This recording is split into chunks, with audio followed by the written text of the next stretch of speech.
거리두기가 2주 더 연장된 가운데 4단계 지역의 식당과 카페 영업시간이 밤 9시까지로 단축됩니다. 백신 접종 완료자 2명을 포함하게 되면 4명까지 저녁에도 모임이 허용됩니다. 청장년층의 백신 접종 참여율이 77%를 보인 가운데 오늘 중으로 백신 1차 접종자 비율이 전체 인구의 50%를 돌파할 것으로 전망됩니다. 오늘부터 가을 장마가 시작됐습니다. 제주 일부 지역에 호우특보가 내려진 가운데 비는 오전에 전국 대부분 지역으로 확대되겠습니다. 제주와 남부지방에는 내일까지 최고 400mm 이상의 비가 내리고 강풍이 불겠습니다.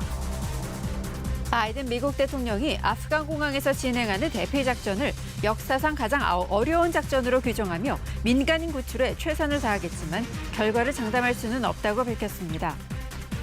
이재명 민주당 대선 경선 후보가 경기도 이천 물류센터에서 부인한 날 황교익 씨와 방송 촬영한 것에 대해 논란이 일고 있습니다. 국민의힘은 경선 여론조사를 방식을 두고 신경전이 시작됐습니다. 여러분 편안히 주무셨습니까? 8월 21일 토요일 뉴스광장 시작하겠습니다. 2,000명대의 확진자가 이어지면서 정부가 현재의 거리두기 단계를 2주 더 연장했습니다. 특히 수도권 같은 4단계 지역은 식당과 카페 영업시간을 밤 9시까지로 1시간 단축했습니다. 이렇게 영업시간을 줄이는 대신 접종 완료자를 포함하면 저녁에도 4명까지 모일 수 있도록 방역 수칙을 손보았습니다. 황정호 기자입니다. 현재 수도권과 부산, 대전, 제주 등은 4단계, 나머지 비수도권 대부분 지역은 거리두기 3단계가 적용 중입니다. 수도권과 비수도권 가리지 않고 유행 규모가 좀처럼 억제되지 않자 정부는 어쩔 수 없이 현재 거리두기 단계를 다음 달 5일까지 2주 더 연장했습니다. 델타 변이, 휴가철 이동량, 접촉량의 증가, 사회적 피로감 등의 악조건이 복합적으로 작용하고 있는 것으로 4단계 지역의 경우 식당과 카페 영업시간이 밤 10시에서 밤 9시로 1시간 앞당겨졌습니다. 영업시간이 줄어든 대신 백신 접종 완료자 2명을 포함해 최대 4명까지는 저녁 6시 이후라도 모임을 가질 수 있습니다. 마시고 먹을 때 마스크를 착용할 수가 없기 때문에 여기에서의 좀 방역적 취약성들을 고려해서 22시였던 것을 1시간 단축하는. 편의점도 4단계에서는 밤 9시, 3단계에서는 밤 10시까지만 음식을 먹을 수 있습니다. 그 밖에 다중이용 시설인 노래 연습장, PC방, 실내 체육시설과 학원, 놀이공원 등은 기존처럼 밤 10시까지 영업이 가능합니다. 실내 흡연실은 의무적으로 2m 거리 두기를 하도록 했습니다. 최근 집단 감염이 자주 발생했던 4단계 지역 내 목욕탕과 노래 연습장, 학원 등의 종사자들은 2주에 한 번씩 PCR 검사를 받아야 합니다. 정부는 추석 연휴를 고려해 우선 2주를 연장한 뒤 방역 상황을 보고 조치를 연장하거나 완화할지 결정하겠다고 밝혔습니다. KBS 뉴스 황정호입니다. 어제 저녁 6시까지 KBS가 잠정 집계한 신규 확진자는 1,631명이었습니다. 오늘도 2,000명 안팎의 유행이 이어질 것으로 보이는데요. 정부는 현행 거리두기를 유지하는 2주 동안 백신 접종의 속도를 내고 유행을 억제하는 데에 총력을 다할 계획입니다. 최유경 기자가 보도합니다. 2학기 개학이 시작되고 전 국민 백신 접종이 본격 궤도에 오르는 앞으로 2주간의 방역 관리가 이번 4차 유행 극복의 갈림길이라고 보고 있습니다. 강력한 방역 조치를 연장하면서 앞으로 2주가 중요하다고 본 건 그 기간 높아질 접종률 때문입니다. 50대 국민 600여만 명의 1차 접종이 다음 주까지 마무리되고 고령층 미접종자와 요양병원 신규 입소자 등에 대한 아스트라제네카 접종도 이달 말까지 진행됩니다. 다음 주 목요일부터는 3분기 접종 계획의 핵심인 40대 이하 청장년층의 백신 접종이 본격적으로 이루어집니다. 특히 다음 달 말에는 전 국민 1차 접종률 70%, 접종 완료율 47%를 달성할 수 있다는 게 정부 전망입니다. 접종률이 이 정도까지 높아지게 되면 코로나의 전파력과 위험도도 다소 감소할 것으로 보고 있습니다. 이를 위해 지금은 유행이 더 커지지 않게 방역에 집중할 필요가. 신규 확진자가 이틀 연속 2,000명대를 기록한 가운데 병상 부족 우려는 여전합니다. 위중증 환자 수가 400명에 육박하면서 중환자 병상은 전체의 36%가량만 쓸 수 있습니다. 정부는 아직 여력은 있지만 하루에 환자가 2,500명 이상 계속 발생하면 의료 대응에도 어려움이 생길 수 있다고 우려하고 있습니다. 한편 방역 수칙을 위반한 개인에게 과태료 10만 원이 너무 적다는 지적에 정부는 인상 여부를 검토 중이라고 밝혔습니다. 또 방역 수칙 이행력도 떨어지고 있다며 지자체별로 이행 점검단을 새로 만들어 처벌 실적을 관리하기로 했습니다. KBS 뉴스 최혜경입니다. 이제 40대 이하 청장년층의 10부제 접종 예약이 끝이 났는데요. 혹시 아직도 접종 예약을 못 하셨으면 추석 전까지 신청 기회가 많이 남아 있습니다. 이승재 기자가 언제 어떻게 예약을 할 수 있는지 정리해드리겠습니다. 18살에서 49살까지 생일 끝자리를 기준으로 한 10부제 예약이 마감됐습니다. 대상자의 61%가 사전 예약을 마쳤는데요. 이미 자녀 백신을 통해 접종을 받거나 지자체 우선 접종 등을 합하면 40대 이하 청장년층의 접종 참여율은 지금까지 77%를 보이고 있습니다. 아직 접종 예약을 하지 않은 경우에도 기회는 열려 있습니다. 72년생부터 85년생, 그리고 86년생부터 2003년생까지 미신청자를 두 그룹으로 나눠 추가 사전 예약이 진행 중입니다. 그래도 접종 예약을 못했다면 21일 토요일 저녁 8시에 예약창이 다시 열립니다. 이때는 72년생부터 2003년생까지 대상자 모두가 신청할 수 있습니다. 추석 연휴 직전인 9월 18일 저녁 6시까지 한 달 가까이 아무 때나 예약하면 됩니다. 이미 예약을 했는데 접종 날짜나 병원을 바꾸고 싶다면 어떻게 해야 할까요? 나이와 직종 관계없이 예약을 마친 사람이면 누구나 21일 토요일 저녁 8시부터 변경 신청이 가능합니다. 반드시 기존 예약을 먼저 취소하고 나서 새로 신청해야 하니까 변경은 신중히 결정해야 합니다. 접종 전후로는 본인의 몸 상태를 잘 살피는 게 중요한데요. 백신을 맞은 뒤 접종 부위에 붓기 통증이 48시간이 지나도 계속 남아있는 경우나 2일 이상의 두통이 지속되고 또 구토를 동반하거나 시야가 흐려지는 경우엔 병원을 가야 하고요. 호흡 곤란이나 심각한 알레르기 반응이 나타났을 경우엔 즉시 응급실을 찾아야 합니다. KBS 뉴스 이승재입니다. 방역당국은 오늘 중으로 백신 1차 접종자의 비율이 전체 인구의 50%를 돌파할 것으로 밝혔습니다. 백신 1차 접종자는 어제 0시까지 2,481만여 명으로 전체 국민의 48.3%가 1차 접종을 마친 상태입니다. 방역당국은 10월 초에는 2차 접종까지 마치는 접종 완료자의 비율이 50%까지 늘어날 것으로 전망했습니다. 짧은 여름 장마가 지나고 폭염이 꺾이는가 싶더니 이번엔 가을 장마가 찾아왔는데요. 오늘 새벽부터 제주도 산지에는 호우특보가 내려졌습니다. 제주 연결의 자세한 상황 알아보죠. 안세영 기자, 현재 상황 어떻습니까? 네, 어젯밤부터 약하게 내리기 시작한 비는 날이 밝으면서 지역에 따라 빗줄기가 점차 굵어지고 있는데요. 현재 이곳은 잠시 소강 상태에 접어든 상태입니다. 어제 밤 사이 산간을 중심으로 40mm 안팎의 비가 내리고 짙은 안개가 낀 상태인데요. 가시거리가 짧은 만큼 운전하시는 분들은 주의하셔야 합니다. 이번 비는 제주 산지와 남부, 동부 지역에 집중될 것으로 예보되는데요. 오늘 새벽 3시를 기해 제주도 산지에는 호우주의보와 함께 강풍주의보가 내려진 상태입니다. 제주도 남부에도 호우 예비특보가 내려졌는데요. 기상청은 내일까지 산지를 중심으로 400mm 이상의 많은 비가 내릴 것이라고 전망했습니다. 그 밖에 제주 전역에 100에서 300mm 이상의 비가 내릴 것으로 예상되는데요. 특히 제주는 오늘 낮 시간대 천둥 번개를 동반한 시간당 30에서 50mm 이상 매우 강한 비가 내리겠습니다. 상습 침수 지역이나 저지대는 피해 없도록 주의가 필요합니다. 바람도 거세게 불겠는데요. 산지와 추자도에는 내일까지 초속 10에서 16m의 매우 강한 바람이 불고 해상에도 물결이 최대 4m로 매우 높게 일겠으니 각별히 유의해야 합니다. 주말을 맞아서 제주 공항을 이용하신다면 기상에 따라서 항공편 운영에 차질을 빚을 수 있으니 사전에 확인하시기 바랍니다. 지금까지 제주시청에서 KBS 뉴스 안서연입니다. 오늘부터 이른바 가을 장마가 시작됩니다. 다음 주까지 국지성 호우가 쏟아질 것으로 보여 피해가 우려되는데요. 자세한 날씨 기상센터 연결해 알아보죠. 배지 캐스터, 폭염이 한풀 꺾이더니 이젠 비가 걱정이네요. 네, 오늘부터는 비로 인한 피해 없도록 대비를 철저히 해주셔야겠습니다. 지난 8월 12일 중국의 모습이고요. 8월 14일과 15일에도 일본에 많은 비가 내린 모습입니다. 이렇게 중국과 일본에 많은 비를 뿌렸던 가을 장마가 오늘부터는 우리나라에 영향을 줍니다. 다음 주까지도 계속 비가 이어질 것으로 보이고요. 집중호우가 쏟아지는 곳이 있기 때문에 피해 없도록 유의하셔야겠습니다.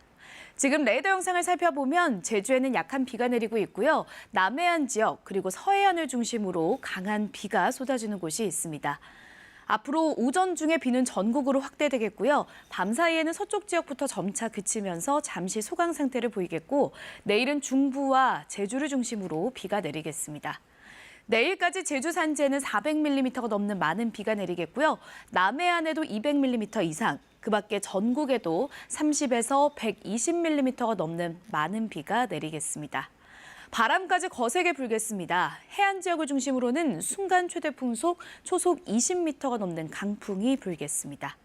이렇게 비바람이 불면서 더위는 꺾였는데요. 한낮에 서울이 27도, 춘천 25도, 대구 26도로 어제보다 1도에서 4도가량 기온이 낮겠습니다. 바다의 물결은 바람이 강하게 불면서 모든 해상에서 최고 4m까지 거세게 일겠습니다. 날씨 정보 전해드렸습니다. 아프가니스탄 상황과 관련해 조 바이든 대통령이 민간인 대피에 최선을 다하겠지만 결과를 장담할 수는 없다고 밝혔습니다. 탈레반의 카불 장악에 제대로 대비하지 못했다는 등 여러 비판이 나올 수 있지만 일단 지금은 구출 작전에 집중하자고 제안했습니다. 김기현 특파원입니다.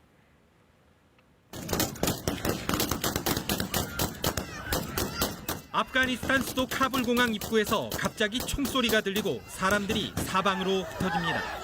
탈출을 위해 몰려간 주민들을 해산하기 위해 공포탄이 발사된 겁니다. 미군의 대피 작전이 공항 내부로 국한된 상황에서 담장 밖에선 날마다 목숨을 건 진입 노력이 계속되고 있습니다. 카불 함락 후 두 번째로 국민 앞에 선 바이든 대통령은 미국 여권 소지자는 물론 미국을 지원했던 아프간인들 대피에 최선을 다하고 있다고 밝혔습니다. 다만 이번 대피를 역사상 가장 어려운 작전으로 규정하고 탈레반 측과 계속 접촉하면서 공항까지 길을 열고 있지만 결과는 장담하기 힘들다고 말했습니다. I cannot promise what the final outcome will be or what it will be that it will be without risk of loss.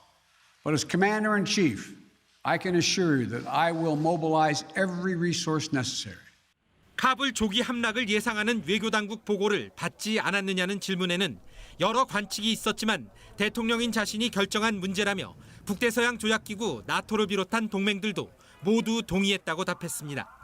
바이든 대통령은 특히 비판할 시간은 얼마든지 있다면서 지금은 대피 작전에 주력할 때라고 강조했습니다. There'll be plenty of time to criticize and second guess when this operation is over. But now, I'm focused on getting this job done. 민간인 대피 작전 시한 역시 이달 말까지로 잡았지만 상황은 유동적이라는 게 바이든 대통령 설명입니다. 아프간 상황의 급속한 악화를 예견하지 못한 데다 민간인 희생 우려까지 현실화되면서 바이든 정부 대외 정책의 신뢰, 균열이 커지고 있습니다. 워싱턴에서 KBS 뉴스 김기현입니다. 바이든 미국 대통령이 타이완이 침략당할 경우 군사적 대응에 나설 수 있다는 취지의 발언을 하자 중국이 강하게 반발했습니다. 바이든 대통령은 ABC 방송과 인터뷰에서 한국과 일본, 타이완과 나토 등 동맹이 침략당하면 미국은 대응할 것이라고 말했습니다. 이에 대해 화춘잉 중국 외교부 대변인은 하나의 중국 원칙은 어떤 국가도 넘을 수 없는 레드라인이라며 이를 위한 중국의 확고한 의지와 강한 능력을 과소평가해서는 안 된다고 말했습니다. 미국의 북핵 협상 실무를 총괄하는 성김 미국 대북 특별대표가 2달 만에 오늘 다시 한국을 찾습니다. 러시아 수석 대표도 나란히 방한해 한미와 잇따라 양자협의를 갖습니다. 김채린 기자입니다. 외교부는 성김 미국 대북 특별대표가 오늘부터 오는 24일까지 3박 4일 일정으로 한국을 방문한다고 밝혔습니다.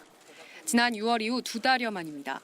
성김 대표는 오는 23일 우리 측 북핵 수석 대표인 노규덕 외교부 한반도 평화교섭본부장과 만나 대북 대화 재개 방안을 협의합니다. 외교부는 양측이 한반도의 완전한 비핵화와 항구적인 평화 정착을 실질적으로 진전시키기 위한 협력 방안을 논의한다고 밝혔습니다.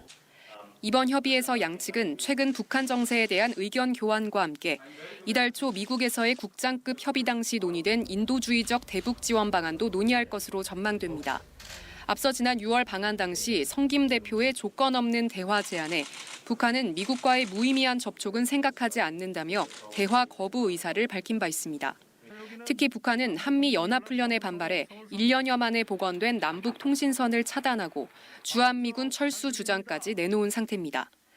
이런 상황에서 성김 대표가 방한 기간 동안에 어떤 대북 메시지를 내놓을지 관심입니다. 러시아 측 북핵 수석 대표인 이고르 마르굴로프 러시아 외교부 아시아태평양 차관도 오늘부터 5박 6일 일정으로 방한합니다. 한러 두 나라 역시 북핵 수석 대표 협의를 갖고 한반도 평화 정착 방안을 논의합니다. 한국과 러시아의 북핵 수석이 만나는 건 2019년 11월 이후 1년 9개월여 만입니다. 한국과 미국, 러시아 북핵 수석의 3자 회의는 조율되지 않고 있는 것으로 알려졌습니다.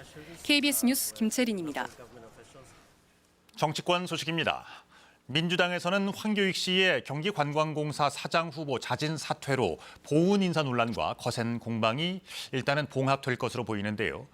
그런데 이번에는 이재명 후보가 황 씨와 방송 촬영을 한 날이 지난 6월 경기 이천 쿠팡 물류센터 화재 당일이라는 점 때문에 새로운 논란거리가 되고 있습니다. 계현우 기자입니다. 일주일을 불지핀 황교익 경기관광공사 사장 보훈 인사 논란은 패기치고 싶지 않다는 황 씨 자진 사퇴로 정리됐습니다. 보훈 인사는 아니라지만 이를 수용하며 위로한 이재명 후보. 인사 특혜를 받는 것처럼 공격하면 이분이 얼마나 억울하겠어요. 이렇게 털고 가나 했는데 황 씨와 함께 유튜브 방송을 촬영한 날이 6월 이천 쿠팡 물류센터 화재 당일로 확인돼 새로운 논란을 낳았습니다. 불이 난 건 새벽 5시 반. 소방대장 실종에 건물 붕괴 조짐이 보이는데 당일 경남 일정을 소화한 이 후보가 저녁에는 황교익 씨와 방송 촬영을 한 겁니다. 이후 이천에 온 건 화재 발생 20시간 만이었습니다. 재난재해 책임자의 무책임 행보란 비판이 야당은 물론 여당에서도 잇따랐습니다. 소방관의 실종에 대해서 온 국민이 가슴을 졸이고 걱정하던 시점입니다. 도지사는 즉시 현장을 살폈어야 한다고. 다음 날 일정을 취소하고 밤에 달려간 거라는 이재명 후보는 세월호 참사 때 대응에 빗댄 지적까지 나오자 할 일은 분명히 했다고 반박했습니다. 박근혜 대통령은 파악도 안 하고 이제 보고도 회피했던 게 문제인 거죠. 제가 실시간으로 다 보고를 받았고 그에 맞게 다 지휘도 했고. 이낙연 후보 캠프에선 후보를 비방했다고 정리된 유튜버 목록 문건이 유출되면서 이른바 블랙리스트 논란이 터졌습니다. 캠프는 모니터링일 뿐이라 해명했지만 추미애 후보가 나서 박근혜 정부 블랙리스트와 유사한 건 용납할 수 없다며 대국민 사과를 하라고 촉구했습니다. KBS 뉴스 계현우입니다. 한편 윤석열 전 검찰총장이 다음 주 다른 후보들과 비전 발표회에 참석하기로 하면서 국민의힘 내부는 출구를 찾아가는 분위기입니다. 다만 경선 여론조사의 구체적인 방법을 놓고는 더 큰 갈등의 불씨가 살아있어서 벌써부터 신경전이 벌어지고 있습니다. 강병수 기자가 보도합니다. 참석할지 말지 답이 없던 윤석열 전 검찰총장이 25일 비전 발표회에 참석을 결정했습니다. 전례가 없고 원칙에 안 만든다면서도 화합해서 정권 교체하라는 목소리를 받들겠다고 설명했습니다. 보수층 질타 속에 당내 갈등은 일단 자제하려는 건데 봉사활동과 토론회 등으로 윤 전 총장 측과 매번 어긋났던 서병수 경선준비위원장이 사퇴한 것도 영향을 미쳤습니다. 이런 결정으로 인해서 당내에 여러 오해에서 만들어진 갈등과 분규가 말끔히 정리가 되고. 그런데 이 토론회 고비를 넘기니 이번엔 경선 여론조사 방식이 새 뇌관으로 등장했습니다. 민주당 지지자를 포함할지를 두고 신경전 양상입니다. 최근 여론조사를 보면 국민의힘 대선 후보 적합도를 묻는 질문에 민주당 지지층에서는 홍준표, 유승민 후보를 꼽는 비율이 상대적으로 높았습니다. 민주당 지지자들이 전략적으로 역선택을 할 수 있으니 이를 막을 조항을 넣자는 게 최재형 후보 측 주장입니다. 왜곡된 민심이라면은 그 경선 결과의 공정성에 대해서 우리 당원이나 국민들이 신뢰하기 어려울 거라고 생각합니다. 반면 홍준표, 유승민 후보는 반대 입장을 분명히 했습니다. 설득력 없는 억지라는 반론입니다. 중도층이든 그분들도 다 똑같은 대한민국 국민들이고 우리가 잘하기에 따라서는 우리를 찍어주실 수도 있는 분들 아니겠습니까? 김동연 전 경제부총리는 거대 양당 정치로는 변화를 기대하기 어렵다며 고향인 충북 음성에서 대선 출마를 선언했습니다. KBS 뉴스 강병수입니다. 금융당국이 고강도의 가계대출 줄이기에 들어가면서 그 효과가 일선은행에서 빠르게 나타나고 있습니다. 농협은행과 농협중앙회에서 한시적으로 부동산 관련 대출을 제한했고 우리은행 등 다른 금융기관들도 자체적인 대출 한도 관리에 들어갔습니다. 임주영 기자입니다. 농협은행과 농협중앙회 임원들이 어제 금융위원회를 찾았습니다. 올해 가계대출 목표치를 이미 초과한 두 기관에 금융위가 특단의 대책을 요구한 지 이틀 만입니다. 농협은행이 11월까지 부동산 담보대출을 중단하기로 한 데 이어 농협중앙회는 아파트 분양이나 재건축 과정에서 이뤄지는 신규 집단대출 승인을 일시 멈추기로 했습니다. 1금융권보다 느슨하게 적용된 대출 규제를 강화하겠다는 방안도 내놨습니다. 계획에 따라서 금융기관들이 대부분 그 대출을 집행하고 있고 또 그 이행 상황을 저희가 점검을 하고 있습니다. 회의라는 것은 그런 차원에서 이 금융권에 대해서 그 관리 차원에서 1금융권은 고삐를 더 바짝 조이고 있습니다. 우리은행과 SC제일은행 등도 전세대출 등 일부 상품 판매를 제한하거나 중단하고 있습니다. 우리은행은 대출자산 관리 차원에서 가계대출 한도 관리를 하고 있습니다. 현재 대출이 중단된 것은 아니며 제한적으로 취급하고 있습니다. 금융당국은 농협을 제외한 다른 은행들의 경우 대출 총량 관리에 있어 심각한 문제가 없다고 보고 있습니다. 다만 빚을 내 투자하는 대출 수요가 계속 늘고 농협 등에서 나온 풍선 효과가 생길 경우 다른 금융기관에도 비슷한 제한 조치가 내려질 가능성은 있습니다. 갑작스럽게 대출 중단이 이뤄질 경우 생계자금 등이 필요한 실수요자들이 피해를 볼 수 있다는 우려도 나옵니다. KBS 뉴스 임주영입니다. 베를린 평화의 소녀상은 설치 1년이 다 돼가지만 아직도 영구 존치 여부가 불투명한 상태입니다. 이달 말 영구 존치 여부가 결정될 것으로 알려졌는데요.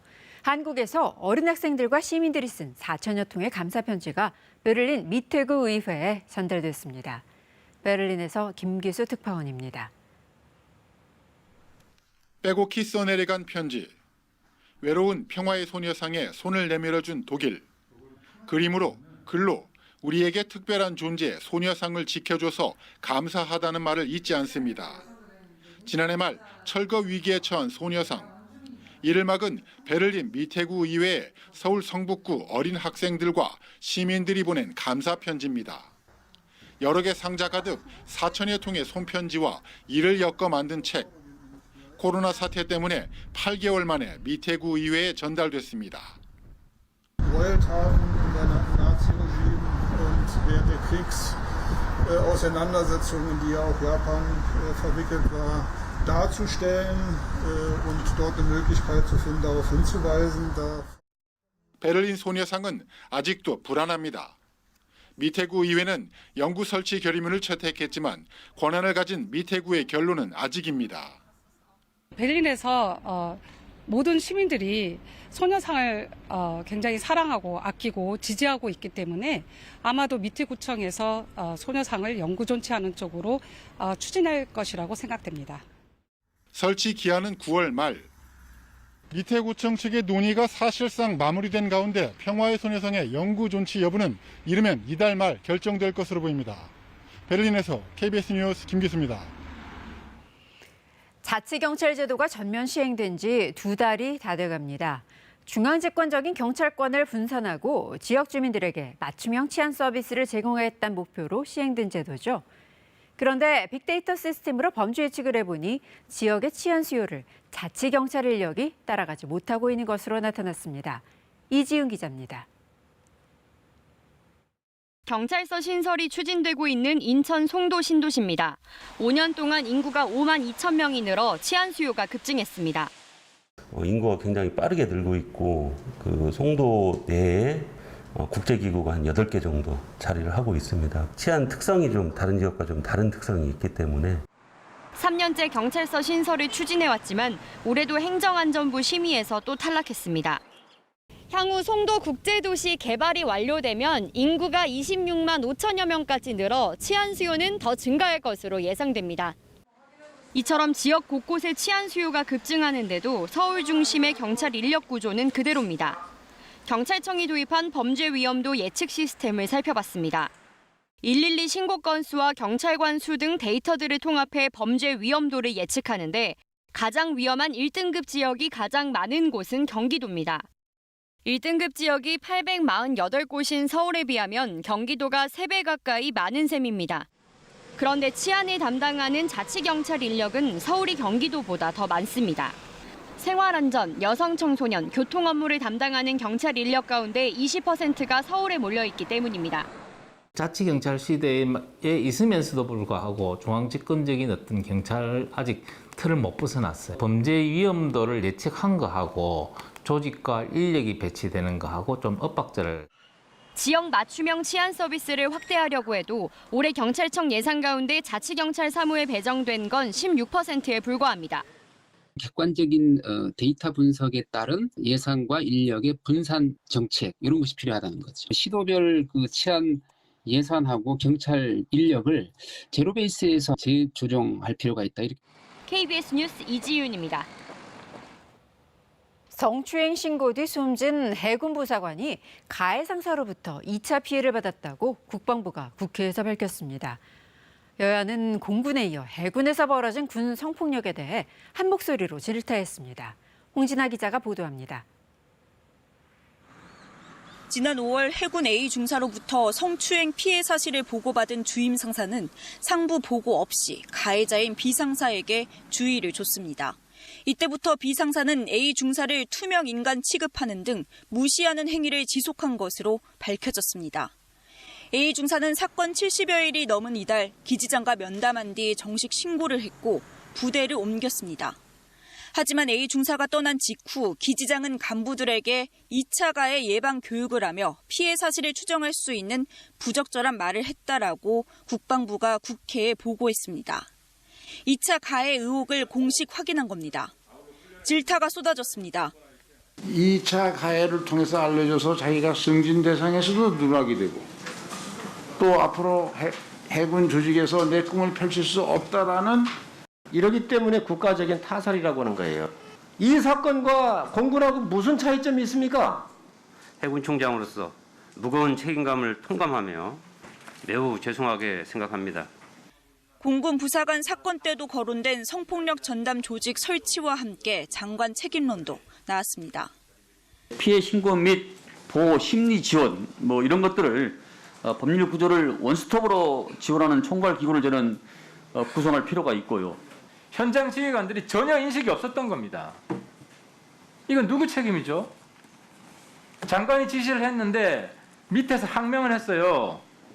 한편 서욱 장관은 축소 진행 중인 한미연합지휘소 연습에 대해 전시 대비 가장 최적화된 훈련을 하고 있다고 밝혔습니다. KBS 뉴스 홍진아입니다. 이어서 한국도로공사 연결해서 주말 아침 교통 상황 알아보겠습니다. 최근 주말 동안엔 휴가철 영향으로 고속도로의 교통량이 많은 편이었습니다. 다만 이번 주말은 사뭇 다른 모습을 보일 텐데요. 코로나19 확산에 기상 여건도 좋지 않다 보니 다소 혼잡한 수준의 정체가 예상됩니다. 아직까지 고속도로는 한산하지만 차차 이동량이 늘기 시작해 정오 무렵 가장 혼잡할 것으로 보입니다. 오후 1시까지는 이동이 다소 불편할 것으로 보이니 출발 시간을 잘 선택하시기 바랍니다. 한편 이 시각 곳곳으로는 비가 세차게 내립니다. 전남 지역은 특히 앞이 잘 보이지 않을 정도인데요. 평소보다 차간 거리는 2배 이상 여유 있게 두면서 최대 50%까지 감속 주행하시기 바랍니다. 수도권 상황 알아보면 경부선은 전 구간 한산한 흐름 보이고 있습니다. 다만 정오가 가까워지면서 지방 쪽으로 기흥동탄과 안성분기점, 북천안이나 목천 주변에서 속도감이 떨어지겠고요. 서해안선은 송악이나 당진 주변에서 불편이 이어지겠습니다. 빗길 감속 주행하시고요. 고속도로 교통방송이었습니다. 오늘부터는 가을 장마가 시작됩니다. 중국과 일본에 큰 비를 뿌렸던 가을 장마가 우리나라에 영향을 주는 건데요. 다음 주까지 잦은 비 소식이 들어있고 국지적으로 강한 비가 쏟아지는 곳이 있겠습니다. 지금 레이더 영상을 살펴보면 남해안 지역과 서해안을 중심으로 강한 비가 내리고 있습니다. 시간당 20mm가 넘는 장대비가 쏟아지고 있는데요. 오전 중에 전국 대부분 지역으로 확대되겠고 비는 밤에 잠시 소강 상태를 보이겠습니다. 하지만 일요일인 내일은 또다시 중부지방과 제주를 중심으로 강한 비가 집중되겠습니다.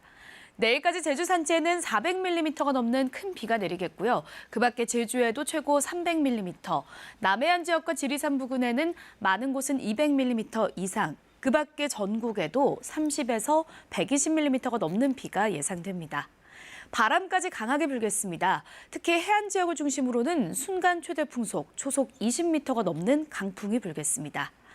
비바람 때문에 낮 더위는 한풀 꺾이겠습니다. 한낮에 서울이 27도, 대구 26도, 광주 27도, 안동은 25도에 머물겠습니다. 바다의 물결은 모든 해상에서 최고 4m까지 거세게 일겠습니다. 날씨 정보 전해드렸습니다. 수도권만큼이나 부산도 코로나19 상황이 녹록치 않습니다. 결국 부산시도 정부 방침에 맞춰서 거리 두기 4단계를 2주 연장하기로 했습니다. 이준석 기자입니다. 부산은 지난 10일부터 거리 두기 4단계가 시행돼 해수욕장 폐장 등 강력한 방역 조처가 이어졌습니다. 어제까지 11일 동안 4단계가 시행됐지만 코로나19 확산세는 쉽게 꺾이지 않고 있습니다. 지난 11일 동안 발생한 부산의 확진자는 모두 1,440명, 하루 평균 확진자 수는 130명으로 3단계 기준이 되는 68명을 훨씬 웃돌고 있습니다. 당장 거리두기 단계를 완화할 수 없는 상황인 겁니다. 안타깝지만 이동과 접촉을 최소화하는 것 말고는 지금의 확산세를 잡을 수 있는 대안이 마땅치가 않았습니다. 부산도 4단계 2주 연장에 이어 식당과 카페 영업시간을 밤 10시에서 밤 9시로 줄입니다. 다만 식당과 카페에서는 백신 접종 완료자를 포함하는 경우 최대 4명까지 모일 수 있습니다.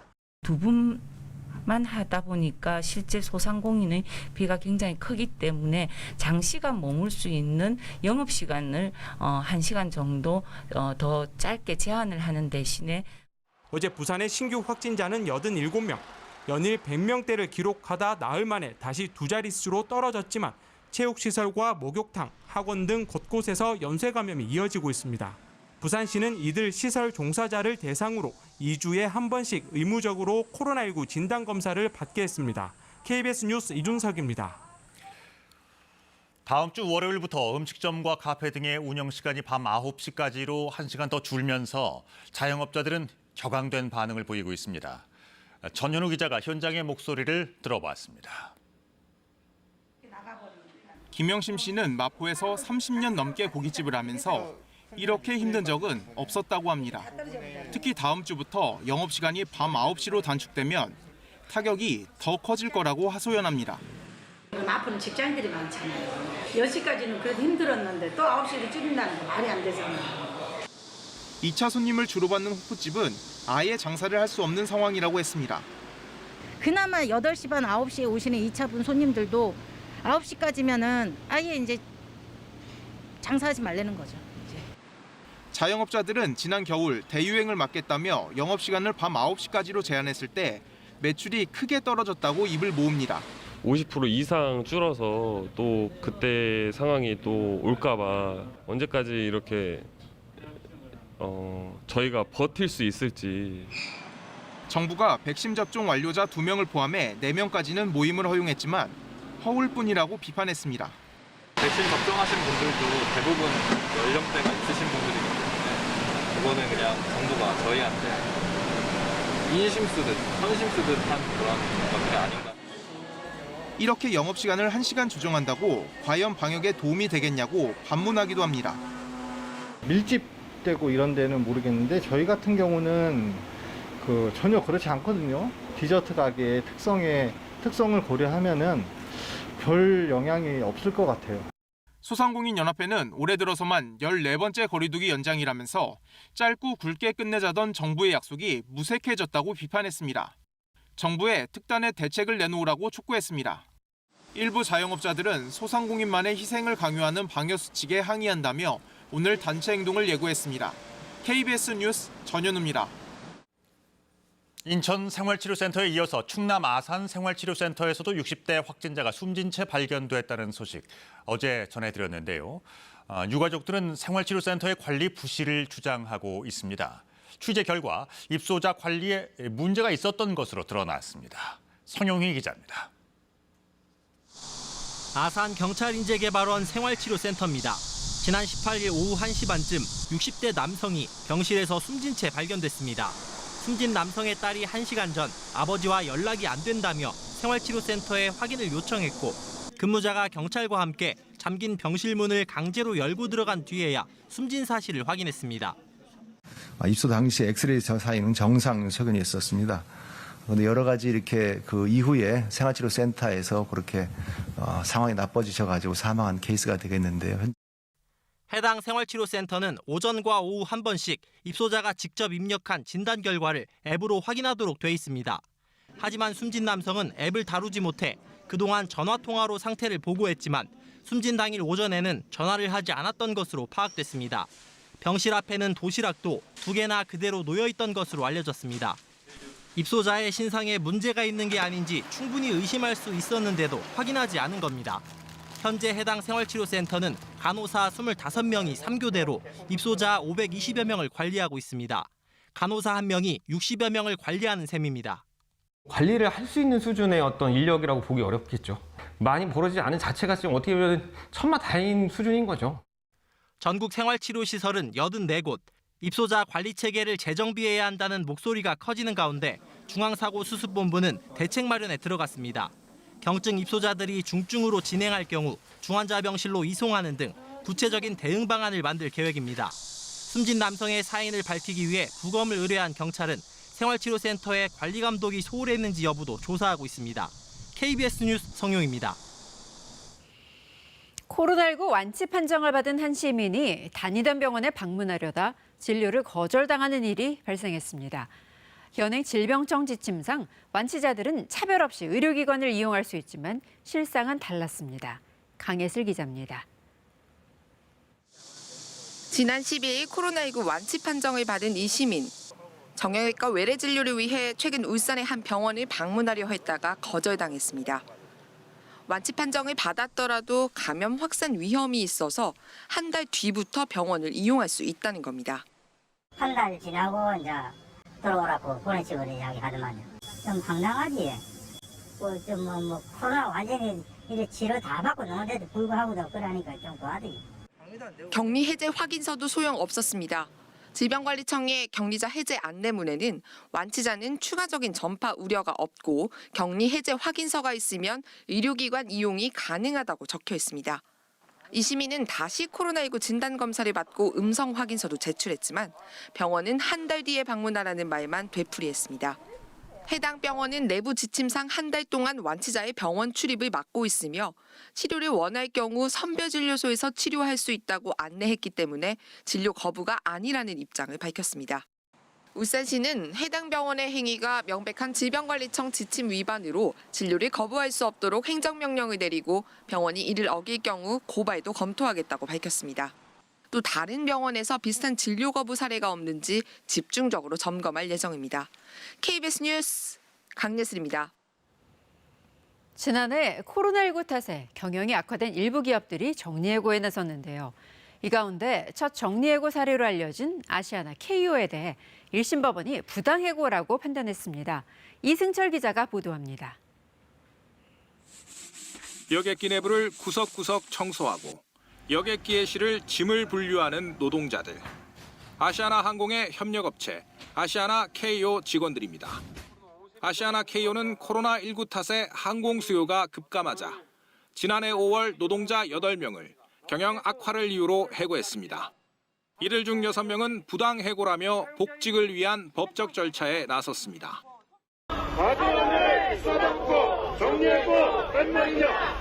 중앙노동위원회는 노동자들 손을 들어줬습니다. 임금 조정을 통한 고용 유지나 순환근무 시행 등이 미흡했다며 회사가 해고를 피하기 위한 노력을 다하지 않았다고 결론 냈습니다.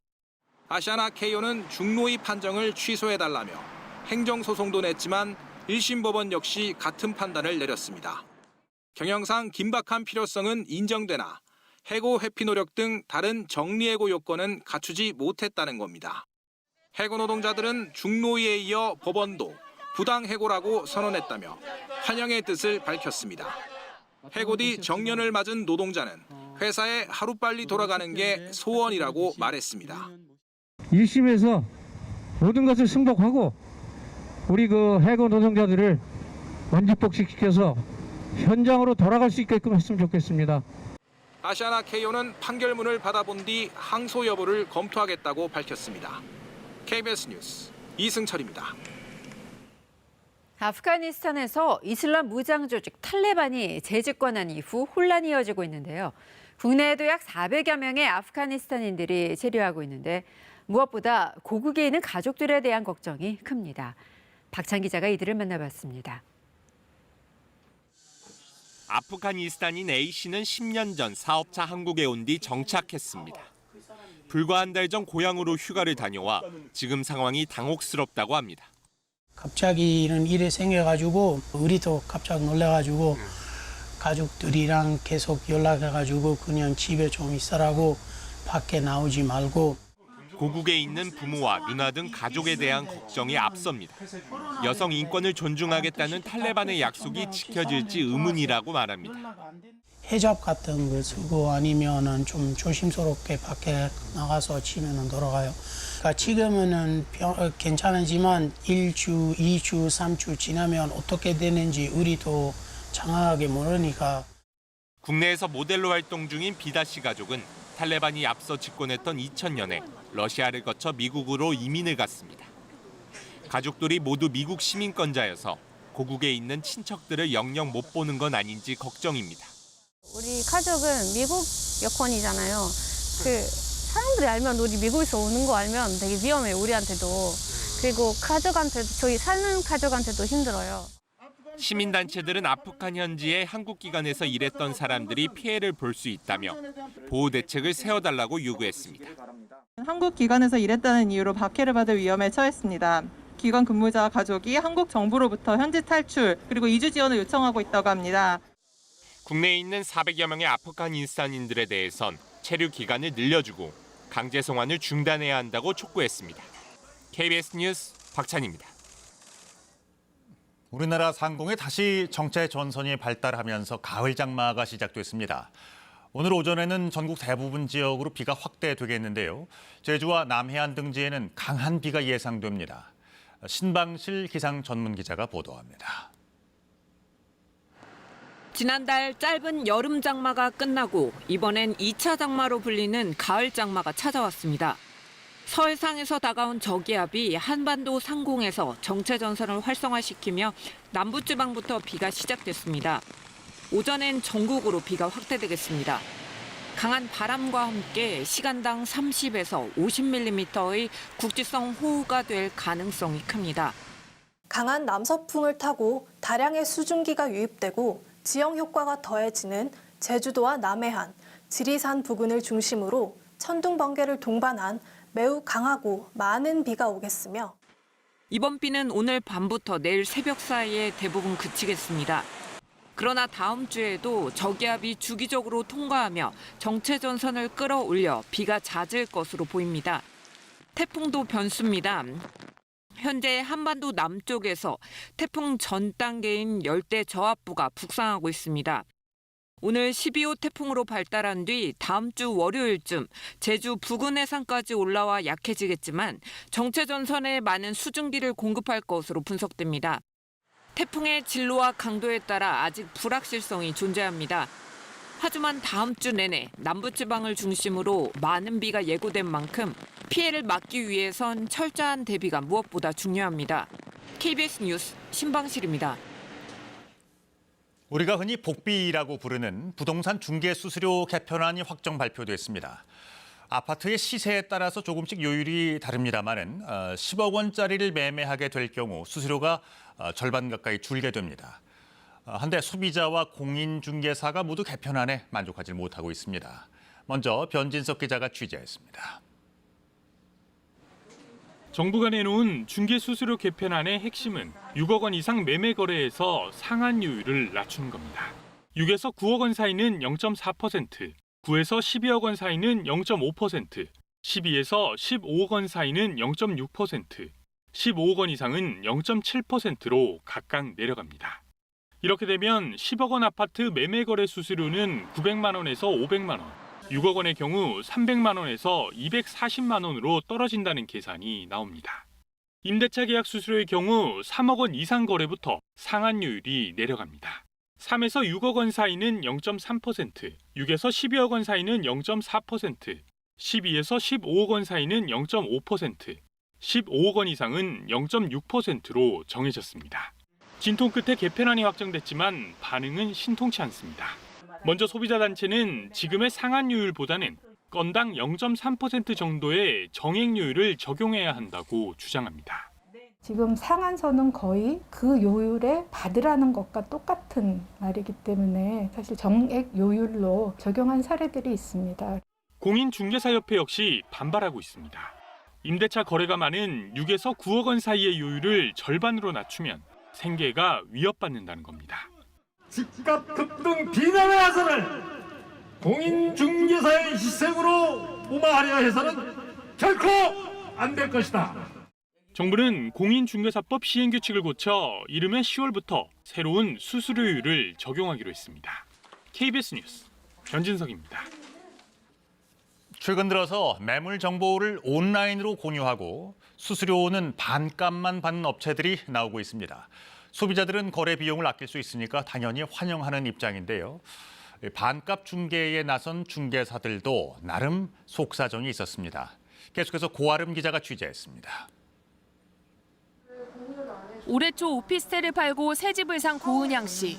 동네 부동산 3곳에 오피스텔을 내놨지만 포털에 매물 등록도 안 됐고 보러 오는 사람도 없었습니다. 답답한 마음에 한 중개업체 사이트에 매물을 직접 올렸습니다. 팔 때는 수수료가 없고 살 때는 반값 수수료로 2번 거래에 300만 원 넘게 아꼈습니다.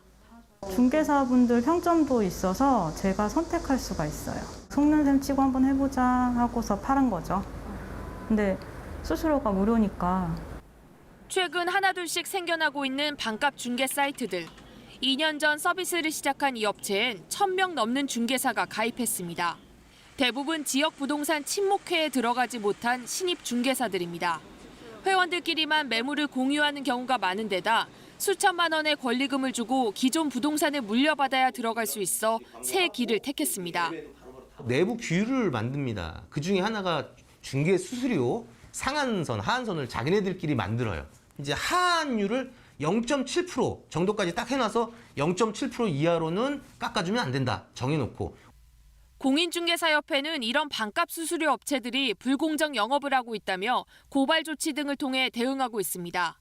지금은 온라인을 통해서 소비자가 많은 부동산 매물 정보를 찾아볼 수 있는 시대입니다. 좋은 서비스를 제공할 수 있도록 노력할 필요가 있습니다. 정보기술을 활용한 부동산 업체는 이달 기준 270여 개로 3년 새 10배 넘게 늘었습니다. KBS 뉴스 고아름입니다. 지난 3월 안전사고로 노동자 1명이 숨졌던 두산중공업에서 또다시 추락 사망 사고가 일어났습니다. 사고 현장에는 안전사고를 예방할 기본적인 추락 방지 시설이 없었습니다. 최진석 기자가 보도합니다. 풍력 발전 설비에 출입 금지선이 쳐져 있습니다. 통제선 너머로 고용노동부 근로감독관들이 발전 설비를 살펴봅니다. 두산중공업 풍력 1공장에서 40대 직원이 추락 사고를 당한 건 어제 오전 8시 40분쯤입니다. 풍력 발전 설비를 점검하고 사다리에서 내려오다가 6m 아래 바닥으로 떨어진 겁니다. 이 직원은 급히 병원으로 옮겨졌지만 숨졌습니다. 사고 현장에는 추락 사고를 막을 난간이나 추락 방지망이 없었습니다. 두산중공업에선 지난 3월에도 운송업체 노동자 1명이 무게 100톤의 설비 부품을 옮기다가 화물차와 부품 사이에 끼어 숨졌습니다. 고용노동부 창원지청은 지난 5월 두산중공업에 대해 추락 위험 방지 조치를 하지 않는 등 14건의 안전조치 위반 사항을 확인해 과태료 1,450만 원을 부과했습니다. 현장에서 지켜야 할 안전조치라든지 이런 것들이 사실상 그 사업주가 그런 것들을 제대로 감시 안 하고 집행이 되는지 안 되는지 이런 것들을 전혀 점검을 안 했다는 거죠. 두산중공업은 해당 설비가 난간이나 추락 방지망을 설치할 수 없는 구조라며 관계기관의 사고 경위 조사에 성실히 협조하겠다고 밝혔습니다. 고용노동부는 두산중공업 풍력 1공장의 작업을 즉각 중지시키고 모든 공장을 대상으로 특별 근로감독을 진행할 계획입니다. KBS 뉴스 최진석입니다. 지난 총선에서 공직선거법과 정치법 위반 혐의 등으로 기소된 더불어민주당 정정순 의원에게 법원이 1심에서 당선 무효형을 선고했습니다. 법원은 다만 현재 국회의원임을 고려해 법정 구속하지는 않았습니다. 조진영 기자가 보도합니다. 더불어민주당 정정순 의원에게 적용된 주요 혐의는 모두 3가지. 하나는 공직선거법 위반입니다. 지난 총선 기간 비공식 선거운동원에게 활동비 1,500만 원을 지급하고 초과한 법정 선거 비용을 회계보고에서 누락한 혐의입니다.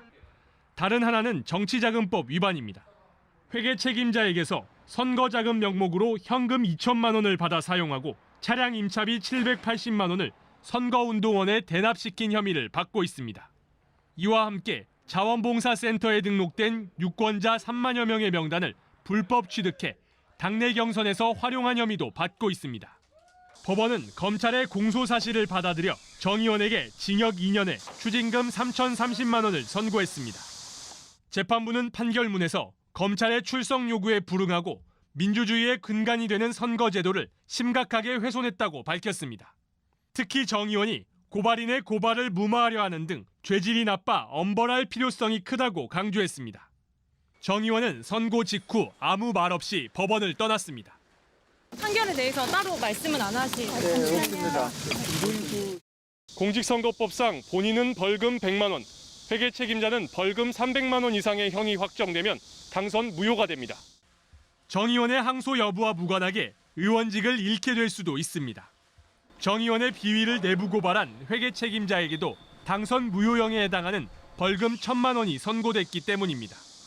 회계 책임자가 선고 후 일주일 이내에 항소하지 않으면 형은 확정됩니다. KBS 뉴스 조진영입니다. 추석이 어느덧 한 달 앞으로 다가왔지만 코로나19에 따른 소비 침체로 농업인들은 걱정이 태산입니다. 농수축산물의 1년 매출 중 20에서 30%를 차지하는 추석 대목 선물 특수에 큰 기대를 걸고 있지만 청탁금지법에 발이 묶여 있어 애만 태우고 있습니다. 이몽열 기자의 보도입니다. 배가 한창 무르익어가는 과수원. 올 추석용 출하를 포기하고 저온 저장을 거쳐 내년 설에나 판매할 계획입니다. 심각한 인력난에 인건비가 보통 하루 12, 13만 원이 넘고 각종 자재비도 올랐지만 청탁금지법상 명절 선물 가액이 10만 원으로 묶여 있어 수지 타산이 안 맞기 때문입니다. 각종 병해와 잦은 자연재해에 농사를 포기하는 곳도 늘고 있습니다. 그러다 보니까 배값이 이제 올라가죠. 올라가면은 결국은 소비자도 손해죠. 비싼 배를 이제 드셔야 되니까. 코로나19로 계속된 소비 침체, 농민단체들은 농수축산물의 선물가액 상한선을 폐지하거나 20만 원으로 높일 것을 요구하고 나섰습니다. 실제 선물가액을 상향한 지난해 추석과 올 설의 경우 농수축산물과 과일의 매출이 각각 7%와 19% 증가했습니다. 최소한 한 달 전에 결정이 되어야만 사실은 시행 효과가 있습니다. 그렇다 보니까 명절 때마다 저희들이 이렇게 요구를 하는데도 여러 가지 어려움이 있습니다. 또 명절 선물의 국내산 비중이 높은 점을 감안할 때 명절 뒤 가격 하락 방지와 농가 소득 차원에서도 시급하다는 주장입니다. 그때 육류 소비량이 한 20% 정도 증가하고 도축 마리수도 그때 가장 많이 늘어나고 있습니다. 법을 완화해 주시면 우리 농가들이 힘이 되지 않겠습니까? 해마다 급증하는 수입 농수축산물에 차례상마저 내줄지 모른다는 위기감도 커지고 있습니다. KBS 뉴스 임홍렬입니다. 작년에는 역대급 장마에 태풍까지 잇따라 찾아와 쌀농사를 짓는 농민들의 피해가 심각했습니다. 이렇게 어려운 상황에도 희망을 잃지 않고 풍작을 준비하는 농민들을 윤대민 촬영 기자가 만나 영상에 담았습니다. 바람이 불어오는 곳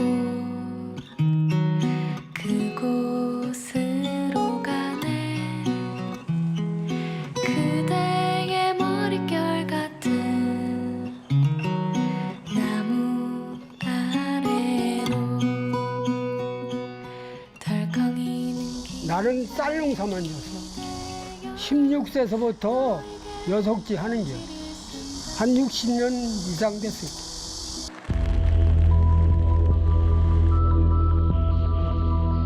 겁이 났었지. 급작스레 태풍이 와서 뭐 우박도 뭐 섞여서 오고 뭐 이런 게 복구 잡을 한암동 만암동 했지 뭐 그냥 시간 있는 대로 가서 뭐 저기 하고 뭐 전체 가구 수는 70가구가 조금 넘는데요. 그 중에 한 80% 정도가 벼농사에 전념하고 있죠. 여기 경작 면적의 한 90% 이상이 도복이 됐으니까요. 거의 뭐 전 가구가 다 피해를 봤다고 봐야죠. 이제 배수로 정비하고 배수 펌프장 정비하고 그 침수되는 농경지를 한 10cm 정도 위로 올린다고 그러더라고요. 지금 이 시점에서는 이제 날씨가 좀 도와줘야지 작년 같은 피해는 없는 거죠.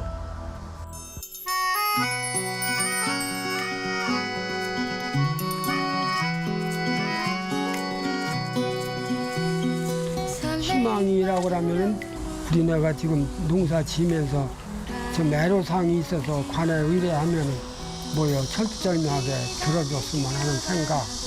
또 내가 기후 변화가 이대로만 가서 가을 겨울이 돌아왔으면 좋겠어. 그러면은 또 손의 농사도 잘 되는 거야. 잘 되는 거야.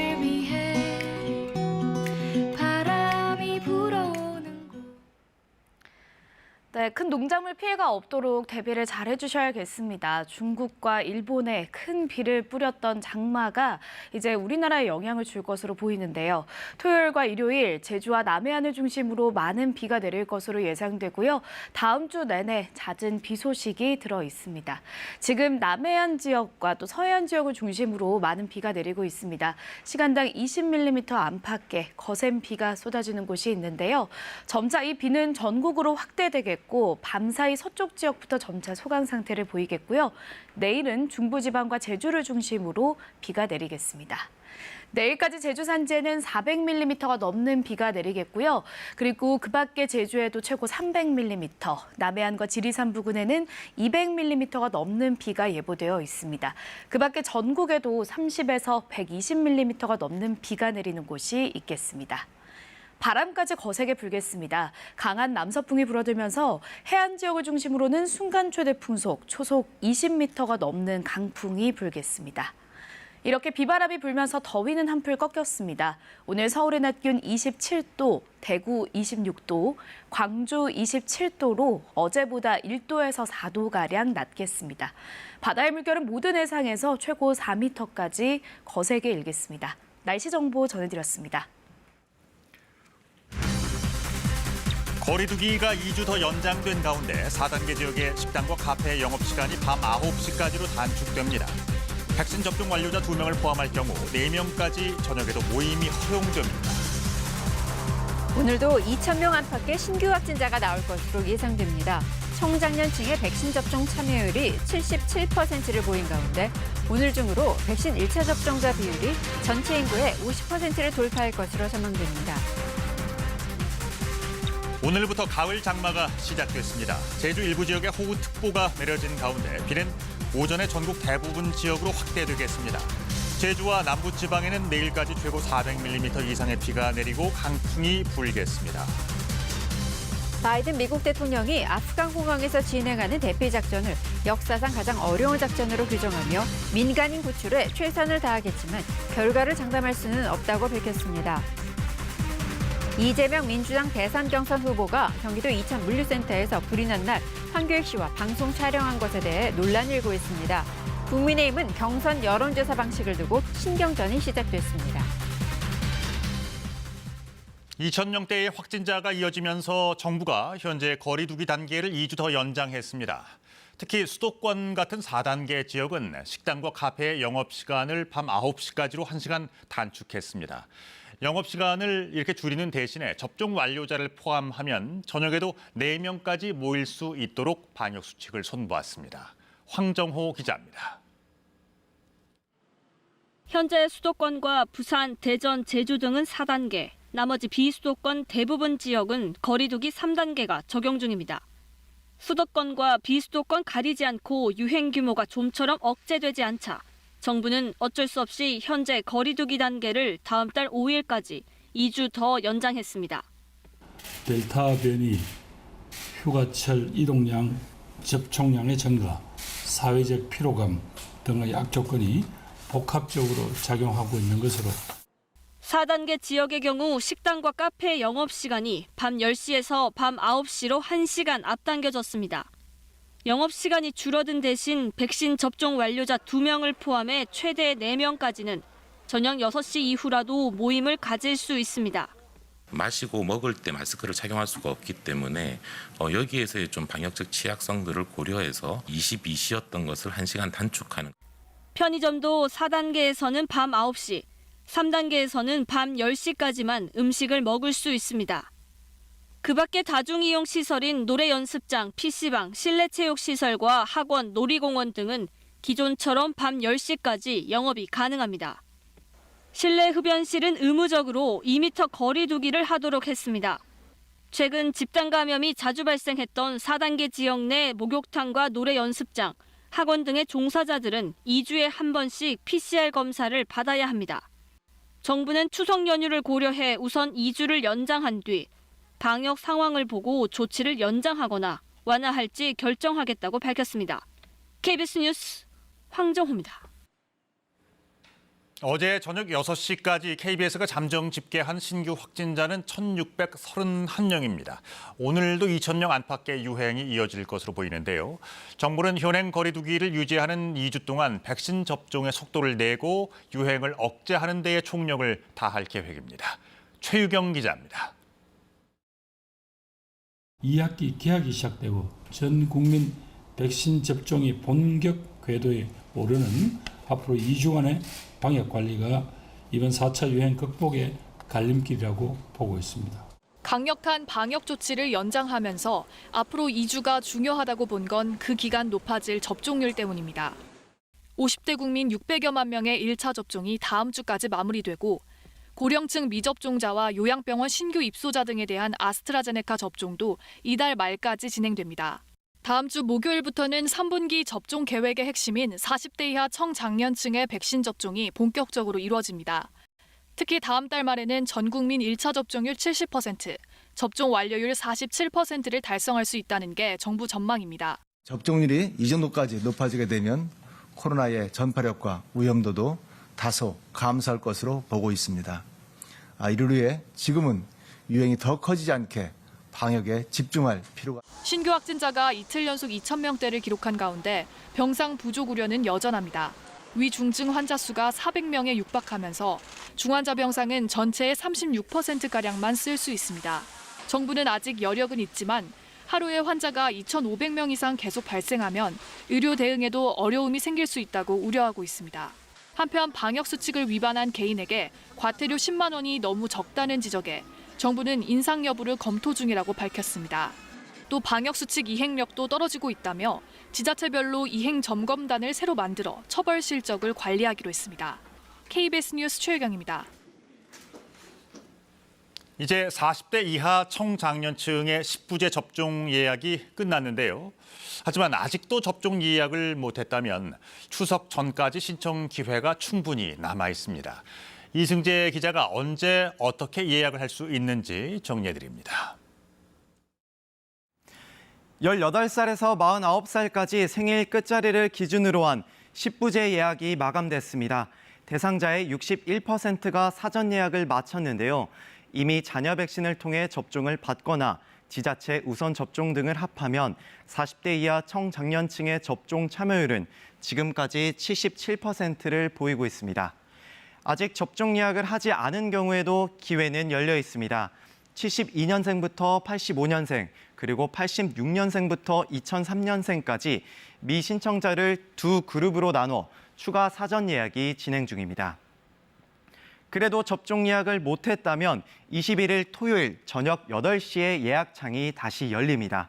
이때는 72년생부터 2003년생까지 대상자 모두가 신청할 수 있습니다. 추석 연휴 직전인 9월 18일 저녁 6시까지 한 달 가까이 아무 때나 예약하면 됩니다. 이미 예약을 했는데 접종 날짜나 병원을 바꾸고 싶다면 어떻게 해야 할까요? 나이와 직종 관계없이 예약을 마친 사람이면 누구나 21일 토요일 저녁 8시부터 변경 신청이 가능합니다.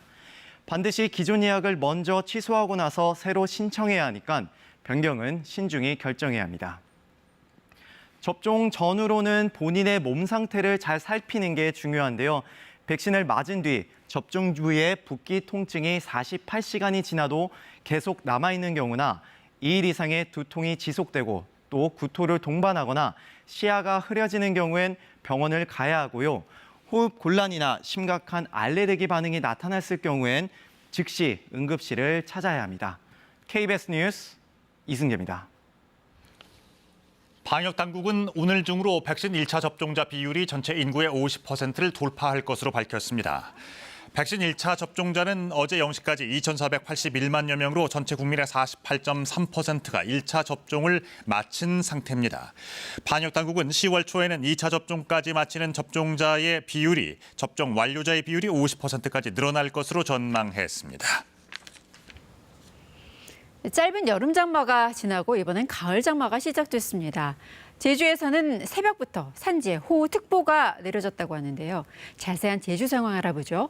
안세영 기자, 현재 상황 어떻습니까? 네, 어제 밤부터 내리기 시작한 비는 날이 밝으면서 빗줄기가 점차 굵어지고 있는데요. 현재 이곳은 잠시 소강 상태에 접어든 상태입니다. 특히 산간을 중심으로 40mm 안팎의 비가 내리고 있습니다. 가시거리가 짧고 도로가 미끄럽기 때문에 운전하시는 분들은 주의하셔야 합니다. 현재 제주도 산지에는 호우주의보와 함께 강풍주의보가 내려졌는데요.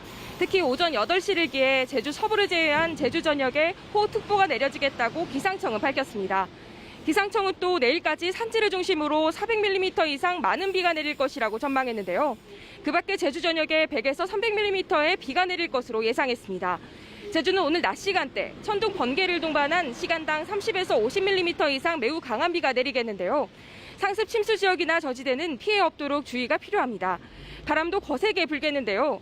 산지와 추자도에는 내일까지 초속 10에서 16m의 매우 강한 바람이 불고 해상에도 물결이 최대 4m로 매우 높게 일겠으니 각별히 유의해야 합니다. 주말을 맞아서 제주 공항을 이용하신다면 기상에 따라 운항에 차질을 빚을 수 있으니 사전에 운항 정보 확인하시기 바랍니다. 지금까지 제주시청에서 KBS 뉴스 안소연입니다. 오늘부터 이른바 가을 장마가 시작되는데요. 다음 주까지 국지성 호우가 쏟아질 것으로 보여 피해가 우려됩니다. 자세한 날씨는 기상센터 연결해 알아보죠. 배혜지 캐스터, 폭염이 한풀 꺾이더니 이제는 비가 걱정이네요. 네, 오늘부터는 가을 장마가 찾아옵니다. 추석을 한 달 정도 앞두고 있어서 농작물이나 시설물 피해 없도록 각별히 주의를 하셔야겠는데요. 이번 가을 장마는 중국과 일본에 이미 큰 비를 뿌렸습니다. 지난 8월 12일 중국의 모습이고요. 8월 14일 일본과 8월 15일 일본의 사진을 가져와 봤습니다. 이제 우리나라가 이 가을 장마의 영향을 받겠는데요. 오늘과 내일은 제주와 남해안을 중심으로 매우 많은 비가 쏟아질 것으로 예상되고요. 다음 주 내내 국지적으로 강한 비가 계속해서 쏟아질 것으로 보입니다. 지금 레이더 영상을 살펴보면 남해안을 중심으로 강한 비구름이 발달해 있고요. 또 서쪽 지역으로도 비가 점차 확대됐습니다. 오전 중에 전국 대부분 지역에 비가 내리겠고요. 늦은 밤 서쪽 지역부터 점차 비가 그치기 시작하겠습니다.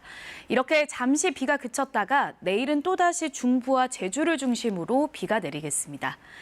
내일까지 제주 산지에는 400mm가 넘는 비가 내리겠고요. 그 밖에 제주에도 최고 300mm, 남해안과 지리산 부근에는 200mm가 넘는 비가 내리는 곳이 있겠습니다. 그 밖에 전국에도 30에서 120mm가 넘는 비가 예보되어 있습니다. 바람까지 강하게 불겠습니다. 거센 남서풍 때문에 해안 지역을 중심으로는 큰 나무 전체가 흔들릴 정도의 매우 강한 바람이 불 텐데요. 순간 최대 풍속이 초속 20m를 넘는 곳이 있겠습니다. 이런 비바람 때문에 낮 기온은 어제보다 1도에서 4도가량 낮겠습니다. 서울이 27도, 대구 26도, 춘천과 안동은 25도에 머물겠습니다. 바다의 물결은 모든 해상에서 최고 4m까지 거세게 일겠습니다. 기상센터에서 전해드렸습니다. 아프가니스탄 상황과 관련해 조 바이든 대통령이 민간인 대피에 최선을 다하겠지만 결과를 장담할 수는 없다고 밝혔습니다. 탈레반의 카불 장악에 제대로 대비하지 못했다는 등 여러 비판이 나올 수 있지만 일단 지금은 구출 작전에 집중하자고 제안했습니다. 김희연 특파원입니다.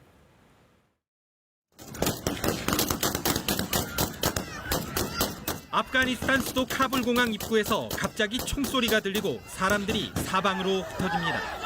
탈출을 위해 몰려간 주민들을 해산하기 위해 공포탄이 발사된 겁니다. 미군의 대피작전이 공항 내부로 국한된 상황에서 담장 밖에선 날마다 목숨을 건 진입 노력이 계속되고 있습니다. 카불 함락 후 두 번째로 국민 앞에 선 바이든 대통령은 미국 여권 소지자는 물론 미국을 지원했던 아프간인들 대피에 최선을 다하고 있다고 밝혔습니다. 다만 이번 대피를 역사상 가장 어려운 작전으로 규정하고 탈레반 측과 계속 접촉하면서 공항까지 길을 열고 있지만 결과는 장담하기 힘들다고 말했습니다. I cannot promise what the final outcome will be, or what it will be, that it will be without risk of loss. But as Commander-in-Chief, I can assure you that I will mobilize every resource necessary. 카불 조기 함락을 예상하는 외교당국 보고를 받지 않았느냐는 질문에는 여러 관측이 있었지만 대통령인 자신이 결정한 문제라며 북대서양 조약기구 나토를 비롯한 동맹들도 모두 동의했다고 답했습니다. 바이든 대통령은 특히 비판할 시간은 얼마든지 있다면서 지금은 대피 작전에 주력할 때라고 강조했습니다. There'll be plenty of time to criticize and second guess when this operation is over. But now, I'm focused on getting this job done. 민간인 대피 작전 시한 역시 이달 말까지로 잡았지만 상황은 유동적이라는 게 바이든 대통령 설명입니다. 아프간 상황의 급속한 악화를 예견하지 못한 데다 민간인 희생 우려까지 현실화되면서 바이든 정부 대외 정책의 신뢰, 균열이 커지고 있습니다. 워싱턴에서 KBS 뉴스 김기현입니다. 바이든 미국 대통령이 타이완이 침략당할 경우 군사적 대응에 나설 수 있다는 취지의 발언을 하자 중국이 강하게 반발했습니다. 바이든 대통령은 ABC 방송과 인터뷰에서 한국과 일본, 타이완과 나토 등 동맹이 침략당하면 미국은 대응할 것이라고 말했습니다. 이에 대해 화춘행 중국 외교부 대변인은 하나의 중국 원칙은 어떤 국가도 넘을 수 없는 레드라인이라며 이를 위한 중국의 확고한 의지와 강한 능력을 과소평가해서는 안 된다고 말했습니다. 민주당에서는 황교익 씨의 경기관광공사 사장 후보 자진 사퇴로 보훈 인사 논란과 거센 공방은 일단 봉합될 것으로 보이는데요. 그런데 이번에는 이재명 후보가 황 씨와 방송 촬영을 한 날이 지난 6월 경기 이천 쿠팡 물류센터 화재 당일이라는 점 때문에 새로운 논란이 되고 있습니다. 개현우 기자입니다. 일주일을 불지핀 황교익 경기관광공사 사장 보훈 인사 논란은 패끼치고 싶지 않다는 황 씨 자진 사퇴로 정리됐습니다. 보훈 인사는 아니라지만 이를 수용하며 위로한 이재명 후보. 인사 특혜를 받는 것처럼 공격하면 이분이 얼마나 억울하겠어요. 이렇게 털고 가나 했는데 황 씨와 함께 유튜브 방송을 촬영한 날이 6월 이천 쿠팡 물류센터 화재 당일로 확인돼 새로운 논란을 낳았습니다. 불이 난 건 새벽 5시 반. 소방대장 실종에 건물 붕괴 조짐이 보이는데 당일 경남 일정을 소화한 이 후보가 저녁에는 황교익 씨와 방송 촬영을 한 겁니다. 이후 이천에 온 건 화재 발생 20시간 만이었습니다. 재난재해 책임자의 무책임 행보란 비판이 야당은 물론 여당에서도 잇따랐습니다. 소방관의 실종에 대해서 온 국민이 가슴을 졸이고 걱정하던 시점입니다. 도지사는 즉시 현장을 살폈어야 한다고. 다음 날 일정을 취소하고 밤에 달려간 거라는 이재명 후보는 세월호 참사 때 대응에 빗댄 지적까지 나오자 할 일은 분명히 했다고 반박했습니다. 박근혜 대통령은 파악도 안 하고 이제 보고도 회피했던 게 문제인 거죠. 제가 실시간으로 다 보고를 받았고 그에 맞게 다 지휘도 했고. 이낙연 후보 캠프에선 후보를 비방했다고 정리된 유튜버 목록 문건이 유출되면서 이른바 블랙리스트 논란이 터졌습니다. 캠프는 모니터링일 뿐이라 해명했지만 추미애 후보가 나서 박근혜 정부 블랙리스트와 유사한 건 용납할 수 없다며 대국민 사과를 하라고 촉구했습니다. KBS 뉴스 개헌우입니다. 한편 윤석열 전 검찰총장이 다음 주 다른 후보들과 비전 발표회에 참석하기로 하면서 국민의힘 내부는 출구를 찾아가는 분위기입니다. 다만 경선 여론조사의 구체적인 방법을 놓고는 더 큰 갈등의 불씨가 살아있기 때문에 벌써부터 신경전이 벌어지고 있습니다. 강병수 기자가 보도합니다. 참석할지 말지 답이 없던 윤석열 전 검찰총장이 25일 비전 발표회에 참석을 결정했습니다. 전례가 없고 원칙에 안 만든다면서도 화합해서 정권 교체하라는 목소리를 받들겠다고 설명했습니다. 보수층 질타 속에 당내 갈등은 일단 자제하려는 건데 봉사활동과 토론회 등으로 윤 전 총장 측과 매번 어긋났던 서병수 경선준비위원장이 사퇴한 것도 영향을 미쳤습니다. 이런 결정으로 인해서 당내에 여러 오해에서 만들어진 갈등과 분규가 말끔히 정리가 되고 그런데 이 토론회 고비를 넘기니 이번엔 경선 여론조사 방식이 새 뇌관으로 등장했습니다. 민주당 지지자를 포함할지를 두고 신경전 양상입니다. 최근 여론조사를 보면 국민의힘 대선 후보 적합도를 묻는 질문에 민주당 지지층에서는 홍준표, 유승민 후보를 꼽는 비율이 상대적으로 높았습니다. 민주당 지지자들이 전략적으로 역선택을 할 수 있으니 이를 막을 조항을 넣자는 게 최재형 후보 측 주장입니다. 왜곡된 민심이라면은 그 경선 결과의 공정성에 대해서 우리 당원이나 국민들이 신뢰하기 어려울 거라고 생각합니다. 반면 홍준표, 유승민 후보는 반대 입장을 분명히 했습니다. 설득력 없는 억지라는 반론입니다. 중도층이든 그분들도 다 똑같은 대한민국 국민들이고 우리가 잘하기에 따라서는 우리를 찍어주실 수도 있는 분들 아니겠습니까? 김동연 전 경제부총리는 거대 양당 정치로는 변화를 기대하기 어렵다며 고향인 충북 음성에서 대선 출마를 선언했습니다. KBS 뉴스 강병수입니다.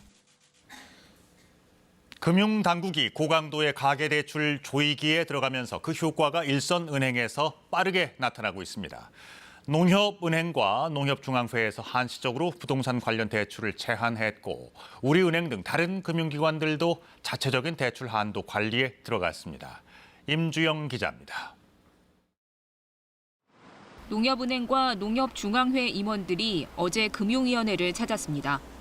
올해 가계대출 목표치를 이미 초과한 두 기관에 금융위가 특단의 대책을 요구한 지 이틀 만입니다. 농협은행이 11월까지 부동산 담보대출을 중단하기로 한 데 이어 농협중앙회는 아파트 분양이나 재건축 과정에서 이뤄지는 신규 집단대출 승인을 일시 멈추기로 했습니다.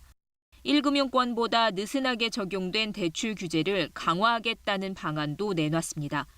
계획에 따라서 금융기관들이 대부분 그 대출을 집행하고 있고 또 그 이행 상황을 저희가 점검을 하고 있습니다. 회의라는 것은 그런 차원에서 이 금융권에 대해서 그 관리 차원에서 1금융권은 고삐를 더 바짝 조이고 있습니다. 우리은행과 SC제일은행 등도 전세대출 등 일부 상품 판매를 제한하거나 중단하고 있습니다. 우리은행은 대출자산 관리 차원에서 가계대출 한도 관리를 하고 있습니다. 현재 대출이 중단된 것은 아니며 제한적으로 취급하고 있습니다. 금융당국은 농협을 제외한 다른 은행들의 경우 대출 총량 관리에 있어 심각한 문제가 없다고 보고 있습니다. 다만 빚을 내 투자하는 대출 수요가 계속 늘고 농협 등에서 나온 풍선 효과가 생길 경우 다른 금융기관에도 비슷한 제한 조치가 내려질 가능성은 있습니다. 갑작스럽게 대출 중단이 이뤄질 경우 생계자금 등이 필요한 실수요자들이 피해를 볼 수 있다는 우려도 나옵니다. KBS 뉴스 임주영입니다. 베를린 평화의 소녀상은 설치 1년이 다 돼가지만 아직도 영구 존치 여부가 불투명한 상태입니다. 이달 말 영구 존치 여부가 결정될 것으로 알려졌는데요.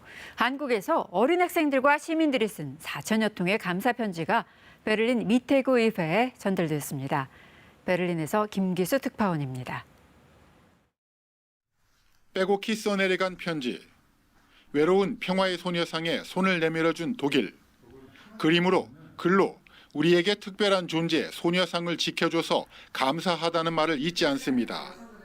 지난해 말 철거 위기에 처한 소녀상. 이를 막은 베를린 미테구 의회에 서울 성북구 어린 학생들과 시민들이 보낸 감사 편지입니다. 여러 개 상자 가득 4천여 통의 손편지와 이를 엮어 만든 책. 코로나 사태 때문에 8개월 만에 미테구 의회에 전달됐습니다.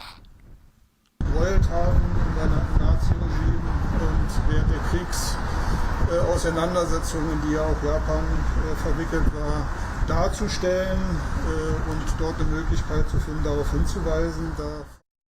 베를린 소녀상은 아직도 불안합니다. 미테구 의회는 연구 설치 결의문을 채택했지만 권한을 가진 미테구의 결론은 아직입니다. 베를린에서 모든 시민들이 소녀상을 굉장히 사랑하고 아끼고 지지하고 있기 때문에 아마도 미테구청에서 소녀상을 영구 존치하는 쪽으로 추진할 것이라고 생각됩니다. 설치 기한은 9월 말. 미테구청 측의 논의가 사실상 마무리된 가운데 평화의 소녀상의 영구 존치 여부는 이르면 이달 말 결정될 것으로 보입니다. 베를린에서 KBS 뉴스 김기수입니다. 자치경찰 제도가 전면 시행된 지 2달이 다 돼갑니다. 중앙집권적인 경찰권을 분산하고 지역 주민들에게 맞춤형 치안 서비스를 제공하겠다 목표로 시행된 제도죠. 그런데 빅데이터 시스템으로 범죄 예측을 해보니 지역의 치안 수요를 자치경찰 인력이 따라가지 못하고 있는 것으로 나타났습니다. 이지훈 기자입니다. 경찰서 신설이 추진되고 있는 인천 송도 신도시입니다. 5년 동안 인구가 5만 2천 명이 늘어 치안 수요가 급증했습니다. 인구가 굉장히 빠르게 늘고 있고 그 송도 내에 국제기구가 한 8개 정도 자리를 하고 있습니다. 치안 특성이 좀 다른 지역과 좀 다른 특성이 있기 때문에 3년째 경찰서 신설을 추진해왔지만 올해도 행정안전부 심의에서 또 탈락했습니다. 향후 송도 국제도시 개발이 완료되면 인구가 26만 5천여 명까지 늘어 치안 수요는 더 증가할 것으로 예상됩니다. 이처럼 지역 곳곳의 치안 수요가 급증하는데도 서울 중심의 경찰 인력 구조는 그대로입니다. 경찰청이 도입한 범죄 위험도 예측 시스템을 살펴봤습니다. 112 신고 건수와 경찰관 수 등 데이터들을 통합해 범죄 위험도를 예측하는데 가장 위험한 1등급 지역이 가장 많은 곳은 경기도입니다. 1등급 지역이 848곳인 서울에 비하면 경기도가 3배 가까이 많은 셈입니다. 그런데 치안을 담당하는 자치경찰 인력은 서울이 경기도보다 더 많습니다. 생활안전, 여성 청소년, 교통 업무를 담당하는 경찰 인력 가운데 20%가 서울에 몰려있기 때문입니다. 자치경찰 시대에 있으면서도 불구하고 중앙집권적인 어떤 경찰 아직 틀을 못 벗어났어요. 범죄 위험도를 예측한 거하고 조직과 인력이 배치되는 거하고 좀 엇박자를. 지역 맞춤형 치안 서비스를 확대하려고 해도 올해 경찰청 예산 가운데 자치경찰 사무에 배정된 건 16%에 불과합니다. 객관적인 데이터 분석에 따른 예산과 인력의 분산 정책 이런 것이 필요하다는 거죠. 시도별 그 치안 예산하고 경찰 인력을 제로 베이스에서 재조정할 필요가 있다. KBS 뉴스 이지윤입니다. 성추행 신고 뒤 숨진 해군 부사관이 가해 상사로부터 2차 피해를 받았다고 국방부가 국회에서 밝혔습니다. 여야는 공군에 이어 해군에서 벌어진 군 성폭력에 대해 한 목소리로 질타했습니다. 홍진아 기자가 보도합니다. 지난 5월 해군 A 중사로부터 성추행 피해 사실을 보고받은 주임 상사는 상부 보고 없이 가해자인 B 상사에게 주의를 줬습니다. 이때부터 B 상사는 A 중사를 투명 인간 취급하는 등 무시하는 행위를 지속한 것으로 밝혀졌습니다. A 중사는 사건 70여일이 넘은 이달 기지장과 면담한 뒤 정식 신고를 했고 부대를 옮겼습니다. 하지만 A 중사가 떠난 직후 기지장은 간부들에게 2차 가해 예방 교육을 하며 피해 사실을 추정할 수 있는 부적절한 말을 했다라고 국방부가 국회에 보고했습니다. 2차 가해 의혹을 공식 확인한 겁니다. 질타가 쏟아졌습니다. 2차 가해를 통해서 알려줘서 자기가 승진 대상에서도 누락이 되고 또 앞으로 해군 조직에서 내 꿈을 펼칠 수 없다라는 이러기 때문에 국가적인 타살이라고 하는 거예요. 이 사건과 공군하고 무슨 차이점이 있습니까? 해군 총장으로서 무거운 책임감을 통감하며 매우 죄송하게 생각합니다. 공군 부사관 사건 때도 거론된 성폭력 전담 조직 설치와 함께 장관 책임론도 나왔습니다. 피해 신고 및 보호 심리 지원 이런 것들을 법률 구조를 원스톱으로 지원하는 총괄 기구를 저는 구성할 필요가 있고요. 현장 지휘관들이 전혀 인식이 없었던 겁니다. 이건 누구 책임이죠? 장관이 지시를 했는데 밑에서 항명을 했어요. 한편 서욱 장관은 축소 진행 중인 한미연합지휘소 연습에 대해 전시 대비 가장 최적화된 훈련을 하고 있다고 밝혔습니다. KBS 뉴스 홍진아입니다. 지난 3월 안전사고로 노동자 1명이 숨졌던 두산중공업에서 또다시 추락 사망 사고가 일어났습니다. 사고 현장에는 안전사고를 예방할 기본적인 추락 방지 시설이 없었습니다. 최진석 기자가 보도합니다. 풍력 발전 설비에 출입 금지선이 쳐져 있습니다. 통제선 너머로 고용노동부 근로감독관들이 발전 설비를 살펴봅니다. 두산중공업 풍력 1공장에서 40대 직원이 추락 사고를 당한 건 어제 오전 8시 40분쯤입니다. 풍력 발전 설비를 점검하고 사다리에서 내려오다가 6m 아래 바닥으로 떨어진 겁니다. 이 직원은 급히 병원으로 옮겨졌지만 숨졌습니다. 사고 현장에는 추락 사고를 막을 난간이나 추락 방지망이 없었습니다. 두산중공업에선 지난 3월에도 운송업체 노동자 1명이 무게 100톤의 설비 부품을 옮기다가 화물차와 부품 사이에 끼어 숨졌습니다.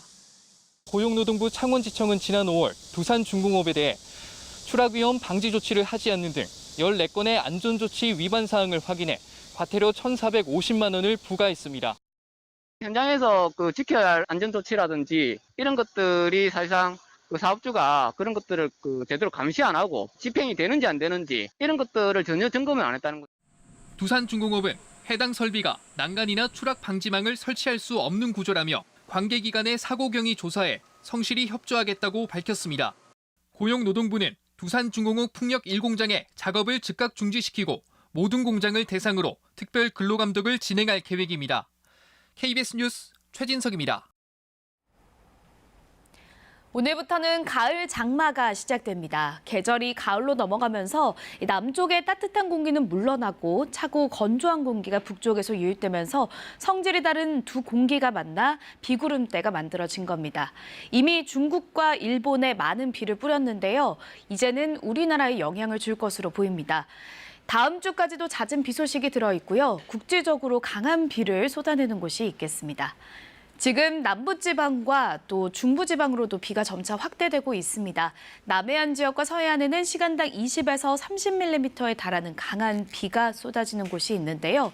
점차 이 비는 전국으로 확대되겠고 밤에는 점차 서쪽 지역부터 소강 상태를 보이겠습니다. 내일은 또다시 중부와 제주를 중심으로 비가 오락가락하겠습니다. 내일까지 제주 산지에는 400mm가 넘는 많은 비가 내리겠고요. 그 밖에 제주에도 100에서 300mm, 지리산 부근과 남해안 지역에도 200mm가 넘는 비가 내리는 곳이 있겠습니다. 전국에도 30에서 120mm에 달하는 비가 예보되어 있습니다. 바람까지 강하게 불겠습니다. 거센 남서풍이 불어들면서 해안 지역을 중심으로는 큰 나무 전체가 흔들릴 정도의 강풍이 불겠습니다. 순간 최대 풍속 초속 20m를 넘게 기록하는 곳도 있겠습니다. 오늘 낮 기온은 서울이 27도, 안동 25도, 대전과 광주 27도로 어제보다 1도에서 4도가량 기온이 낮겠습니다. 바다의 물결은 모든 해상에서 거세게 일겠습니다. 날씨 전해드렸습니다. 우리가 흔히 복비라고 부르는 부동산 중개 수수료 개편안이 확정 발표됐습니다. 아파트의 시세에 따라서 조금씩 요율이 다릅니다만은 10억 원짜리를 매매하게 되면 수수료가 절반 가까이 줄게 됩니다. 하지만 소비자와 공인중개사가 모두 개편안에 만족하지 못하고 있습니다. 먼저 변진석 기자가 취재했습니다. 정부가 내놓은 중개수수료 개편안의 핵심은 6억 원 이상 매매 거래에서 상한율을 낮추는 겁니다. 6에서 9억 원 사이는 0.4%, 9에서 12억 원 사이는 0.5%, 12에서 15억 원 사이는 0.6%, 15억 원 이상은 0.7%로 각각 내려갑니다. 이렇게 되면 10억 원 아파트 매매 거래 수수료는 900만 원에서 500만 원, 6억 원의 경우 300만 원에서 240만 원으로 떨어진다는 계산이 나옵니다. 임대차 계약 수수료의 경우 3억 원 이상 거래부터 상한율이 내려갑니다. 3에서 6억 원 사이는 0.3%, 6에서 12억 원 사이는 0.4%, 12에서 15억 원 사이는 0.5%, 15억 원 이상은 0.6%로 정해졌습니다. 진통 끝에 개편안이 확정됐지만 반응은 신통치 않습니다. 먼저 소비자단체는 지금의 상한율보다는 건당 0.3% 정도의 정액률을 적용해야 한다고 주장합니다. 지금 상한선은 거의 그 요율에 받으라는 것과 똑같은 말이기 때문에 사실 정액 요율로 적용한 사례들이 있습니다. 공인중개사협회 역시 반발하고 있습니다. 임대차 거래가 많은 6에서 9억 원 사이의 요율을 절반으로 낮추면 생계가 위협받는다는 겁니다. 집값 급등 비난의 하선을 공인중개사의 희생으로 무마하려 해서는 결코 안 될 것이다. 정부는 공인중개사법 시행규칙을 고쳐 이르면 10월부터 새로운 수수료율을 적용하기로 했습니다. KBS 뉴스 변진석입니다. 최근 매물 정보를 온라인으로 공유하고 수수료도 반값만 받는 업체들이 나오고 있습니다. 소비자들은 거래 비용을 아낄 수 있으니 당연히 환영하는 입장인데 반값 중개에 나선 중개사들 나름 속사정이 있었습니다. 계속해서 고아름 기자입니다. 올해 초 오피스텔을 팔고 새 집을 산 고은양 씨. 동네 부동산 3곳에 오피스텔을 내놨지만 포털에 매물 등록도 안 됐고 보러 오는 사람도 없었습니다. 답답한 마음에 한 중개업체 사이트에 매물을 직접 올렸습니다. 팔 때는 수수료가 없고 살 때는 반값 수수료로 2번 거래에 300만 원 넘게 아꼈습니다. 중개사분들 평점도 있어서 제가 선택할 수가 있어요. 속는 셈 치고 한번 해보자 하고서 팔은 거죠. 근데 수수료가 무료니까. 최근 하나둘씩 생겨나고 있는 반값 중개 사이트들. 2년 전 서비스를 시작한 이 업체엔 1,000명 넘는 중개사가 가입했습니다. 대부분 지역 부동산 친목회에 들어가지 못한 신입 중개사들입니다. 회원들끼리만 매물을 공유하는 경우가 많은 데다 수천만 원의 권리금을 주고 기존 부동산을 물려받아야 들어갈 수 있어 새 길을 택했습니다. 내부 규율을 만듭니다. 그중에 하나가 중개 수수료 상한선, 하한선을 자기네들끼리 만들어요. 이제 하한율을 0.7% 정도까지 딱 해놔서 0.7% 이하로는 깎아주면 안 된다 정해놓고. 공인중개사협회는 이런 반값 수수료 업체들이 불공정 영업을 하고 있다며 고발 조치 등을 통해 대응하고 있습니다. 지금은 온라인을 통해서 소비자가 많은 부동산 매물 정보를 찾아볼 수 있는 시대입니다. 좋은 서비스를 제공할 수 있도록 노력할 필요가 있습니다. 정보기술을 활용한 부동산 업체는 이달 기준 270여 개로 3년 새 10배 넘게 늘었습니다. KBS 뉴스 고아름입니다. 22년 동안이나 미제 사건으로 남아있던 제주 변호사 살인사건 관련 피의자가 최근 경찰에 붙잡혔습니다. 경찰은 이 피의자가 살인을 교사한 것으로 보고 구속영장을 신청했습니다. 문준영 기자입니다. 1999년 11월 5일 아침, 당시 44살이던 검사 출신 이승용 변호사가 자신의 차에서 숨진 채 발견됩니다. 현금이 들어있는 손지갑이 그대로 남아있고 예리한 흉기가 사용돼 계획 범행의 무게가 실렸습니다. 경찰은 수사본부를 차리고 대대적인 수사에 나섰습니다. 만장이 넘는 전단지가 뿌려졌고 현상금까지 내걸렸지만 끝내 범인은 잡히지 않았습니다. 피의자 55살 A씨가 경찰에 검거된 건 지난해 6월 자신이 한 방송사와의 인터뷰에서 한 말 때문이었습니다. 공소시효가 만료됐다고 생각한 A씨는 살인범행 교사 경위를 방송에서 상당히 구체적으로 말했고 경찰은 재수사에 나섰습니다. 2014년 11월 5일 개정 전 형사소송법에 따라 공소시효가 만료되는 듯했지만 범인이 형사처분을 면할 목적으로 국외에 있는 기간 동안은 공소시효를 정지하도록 한 형사소송법 253조에 따라 공소시효는 정지되지 않았다고 판단했습니다. 범인이 국외 출입 사항 및 그 관련 판례를 저희가 면밀히 검토했습니다. 그런 과정을 통해서 공소시효가 남아있는 것을 보고서 수사를 진행하고 있습니다. A씨는 그동안 해외를 수십 차례 드나들다가 지난 6월 캄보디아에서 불법 체류 혐의로 현지 경찰에 검거됐습니다. 국제형사기구 인터폴의 적색 수배를 요청했던 경찰은 지난 18일 A씨를 체포해 제주로 송환하고 구속영장을 신청했습니다. 경찰은 붙잡힌 피의자에게 범행을 사주한 인물이 누구인지 등에 대해서도 수사를 이어갈 방침입니다. KBS 뉴스 문준영입니다. 추석이 어느덧 한 달 앞으로 다가왔지만 코로나19에 따른 소비 침체로 농업인들은 걱정이 태산입니다.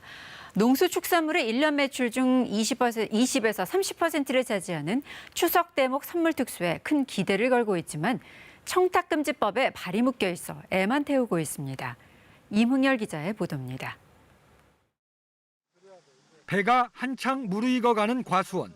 올 추석용 출하를 포기하고 저온 저장을 거쳐 내년 설에나 판매할 계획입니다. 심각한 인력난에 인건비가 보통 하루 12, 13만 원이 넘고 각종 자재비도 올랐지만 청탁금지법상 명절 선물 가액이 10만 원으로 묶여 있어 수지 타산이 안 맞기 때문입니다. 각종 병해와 잦은 자연재해에 농사를 포기하는 곳도 늘고 있습니다. 그러다 보니까 배값이 이제 올라가죠. 올라가면은 결국은 소비자도 손해죠. 비싼 배를 이제 드셔야 되니까. 코로나19로 계속된 소비 침체에 농민단체들은 농수축산물의 선물가액 상한선을 폐지하거나 20만 원으로 높일 것을 요구하고 나섰습니다. 실제 선물가액을 상향한 지난해 추석과 올 설의 경우 농수축산물과 과일의 매출이 각각 7%와 19% 증가했습니다. 최소한 한 달 전에 결정이 되어야만 사실은 시행 효과가 있습니다. 그렇다 보니까 명절 때마다 저희들이 이렇게 요구를 하는데도 여러 가지 어려움이 있습니다. 또 명절 선물의 국내산 비중이 높은 점을 감안할 때 명절 뒤 가격 하락 방지와 농가 소득 차원에서도 시급하다는 주장입니다. 그때 육류 소비량이 한 20% 정도 증가하고 도축 마리수도 그때 가장 많이 늘어나고 있습니다. 법을 완화해 주시면 우리 농가들이 힘이 되지 않겠습니까? 해마다 급증하는 수입 농수축산물에 차례상마저 내줄지 모른다는 위기감도 커지고 있습니다. KBS 뉴스 임홍렬입니다. 지난해 우리 프로야구 NC는 학교 폭력 전력이 있는 신인 선수를 지명 철회하고 롯데는 해외 진출 선언으로 드래프트에 불참했던 선수와 계약을 했는데요. 올해부터는 달라진 규정이 적용돼서 이런 일들이 사라집니다. 신수빈 기자가 소개합니다. 지난해 신인 드래프트에서 NC는 1차 지명했던 김유성의 학교 폭력 사실이 드러나자 계약을 철회했고 지명권을 날렸습니다. 반면 롯데는 미국 진출을 선언했던 나승엽을 2차에서 지명했고 결국 입단 계약에 성공했습니다. 그러나 올해부터 KBO는 선수들에게 드래프트 참가 신청서와 함께 교육부와 문화체육관광부의 지침인 학교폭력 이력이 없다는 서약서, 고교 생활기록부까지 제출하게 해 학교폭력 전력 선수를 미리 걸러냅니다. 또 신청서를 제출하지 않은 선수들은 2년 뒤까지 드래프트 참가가 불가능하고 KBO 리그의 육성 선수로도 뛸 수 없습니다. 신청서를 낸 뒤 미국 진출 등을 이유로 드래프트에 참가하지 않아도 마찬가지입니다. 취업 선택의 자유를 제한한다는 비판도 나오는 가운데 KBO는 무분별한 유망주 유출과 편법 계약을 막기 위한 불가피한 조치라는 입장입니다. 연고지 구단을 가기 싫은 경우에는 해외를 나가겠다고 미리 얘기를 해놓고 그리고 다른 구단과 미리 어떤 합의를 이뤄놓고 나중에 미국 구단과 계약 안 됐으니까 그 구단과 가겠다. 이렇게 할 수도 있는 거죠. 새로운 제도가 처음 시행되는 이번 드래프트에서는 강속구 투수 문동주, 만능 내야수 김도영 등이 주목받고 있습니다. KBS 뉴스 신수빈입니다. 프로배구 컵 대회에서는 무려 43kg을 감량하고 코트에 선 서재덕의 열정이 돋보였습니다. 대회를 마무리한 서재덕이 가장 먹고 싶은 음식은 무엇일까요? 박선우 기자가 취재했습니다. 2년 만에 다시 돌아온 코트. 배구가 그리웠던 서재덕은 여전히 흥이 넘칩니다. 코트에 주저앉을 정도로 온 힘을 다해 공을 때렸습니다. 밝은 미소와 시원한 포효도 잊지 않았습니다. 25득점 활약은 분봉으로 인한 공백이 느껴지지 않을 정도였습니다. 감량도 많이 했지만은요, 역시 이 천부적인 소질을 가지고 태어났다라고밖에 볼 수가 없어요. 22개월간의 사회복무요원 시절 체중이 너무 늘어 응원단장과 치어리더가 알아보지 못했습니다. 서재덕 선수 아니에요? 어디? 어? 야, 설마 너무 뚱뚱한데? 설마? 야,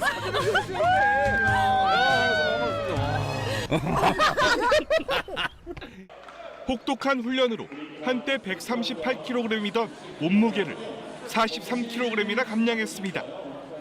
제대하기 몇 개월 전에 조금 경각심은 있었는데 2년 동안 쉬니까 그런 배구에 대한 고품이 많았고요. 성공적인 복귀전을 마친 서재덕. 가장 먹고 싶은 음식은 무엇일까? 족발 먹고 싶습니다. 엄청 먹고 싶었는데요. 가면 마음 편하게 한번 먹고 다시 시작하려고요.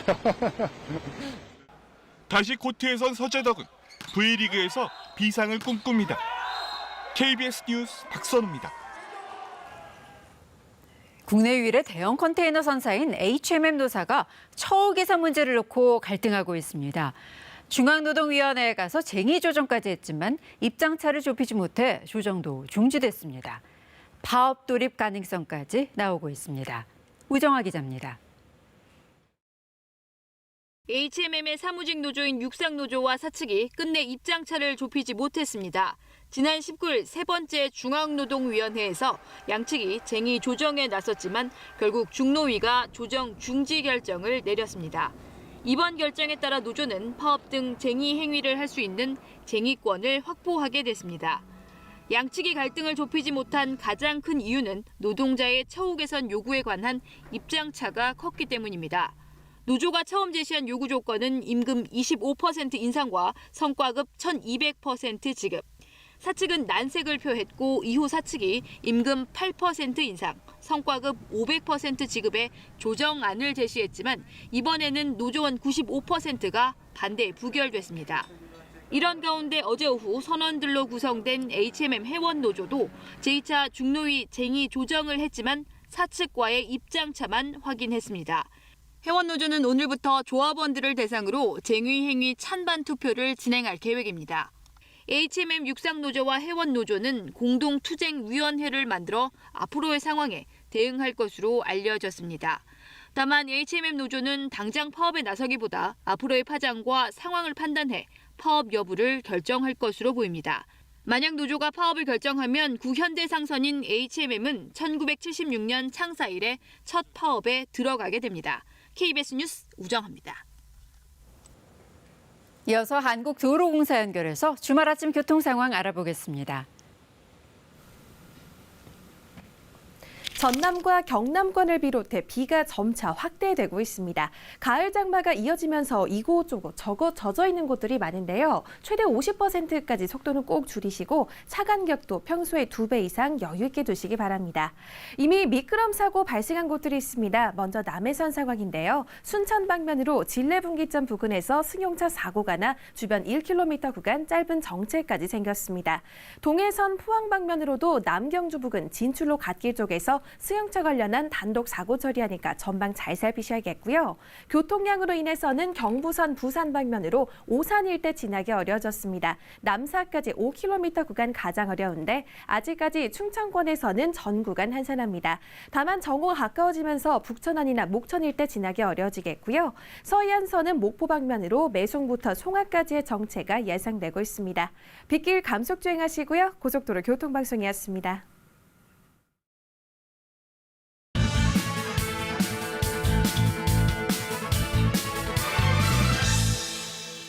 물건값이나 서비스 비용을 20%나 싸게 주고 구입할 수 있다면 소비자들로서는 환영할 만한 일이죠. 요즘 논란이 되고 있는 머지포인트라는 결제 플랫폼이 그랬습니다. 그런데 업체 측이 최근 할인받을 수 있는 포인트 판매를 중단하고 포인트 사용처를 대폭 축소해서 파장이 일파만파로 커지고 있습니다. 100만 명이나 된다는 가입자는 물론 포인트를 받고 상품을 판매한 가맹점들까지 혼란과 불안감에 휩싸였습니다. 머지포인트는 일종의 상품권 역할을 하는데 소비자들은 20% 할인받은 금액으로 이 포인트를 구매한 뒤에 가맹점에서 현금 대신 쓸 수 있습니다. 가령 소비자가 8,000원을 충전하면 10,000원어치의 포인트를 받아서 가맹점에서 사용하는 방식입니다. 이용자는 100만 명, 매달 300억에서 400억 규모가 거래된 것으로 알려졌습니다. 하지만 지난 11일 밤 업체는 기습적으로 포인트 판매를 중단하고 사용 가능 업종을 음식업종 하나로 축소했습니다. 이 같은 조치는 가입자와 가맹점주들이 대거 회사로 몰려가서 환불을 요구하는 사태로 이어졌습니다. 현행법상 2개 이상 업종에 사용할 수 있는 전자상품권을 발행하려면 금융당국에 전자금융사업자로 등록해야 합니다. 하지만 머지포인트는 미등록 상태에서 3년 가까이 영업을 해왔습니다. 도대체 당국은 그동안 뭘 했는지 피해자들이 금융당국에 책임의 화살을 돌리고 있는 이유입니다. 정식 업체로 등록을 했더라도 현행법상으로는 피해자 구제에 한계가 분명합니다. 고객들의 충전금을 외부 기관에 예치하도록 권고하고 있을 뿐 의무사항이 아니어서 언제든지 제2의 머지 포인트 사태가 발생할 수 있는 겁니다. 디지털 금융 서비스 산업이 빠르게 성장하면서 국내 등록된 선불업체는 60여 개, 소비자들이 맡겨놓은 충전금 규모는 2조 4천억 원에 이릅니다. 이번 사태를 계기로 해서 금융당국은 서둘러 선불업체들의 영업 실태를 점검하고 피해를 예방할 근본 대책을 마련해야 합니다. 우선은 사용자 예탁금 보호 의무를 담은 전자금융거래법 개정이 신속하게 이뤄져야 할 것입니다. 소비자들도 업체를 고를 때 할인율뿐만 아니라 업체의 신뢰도와 위험성 등을 꼼꼼히 따져봐야 합니다. 뉴스 해설이었습니다.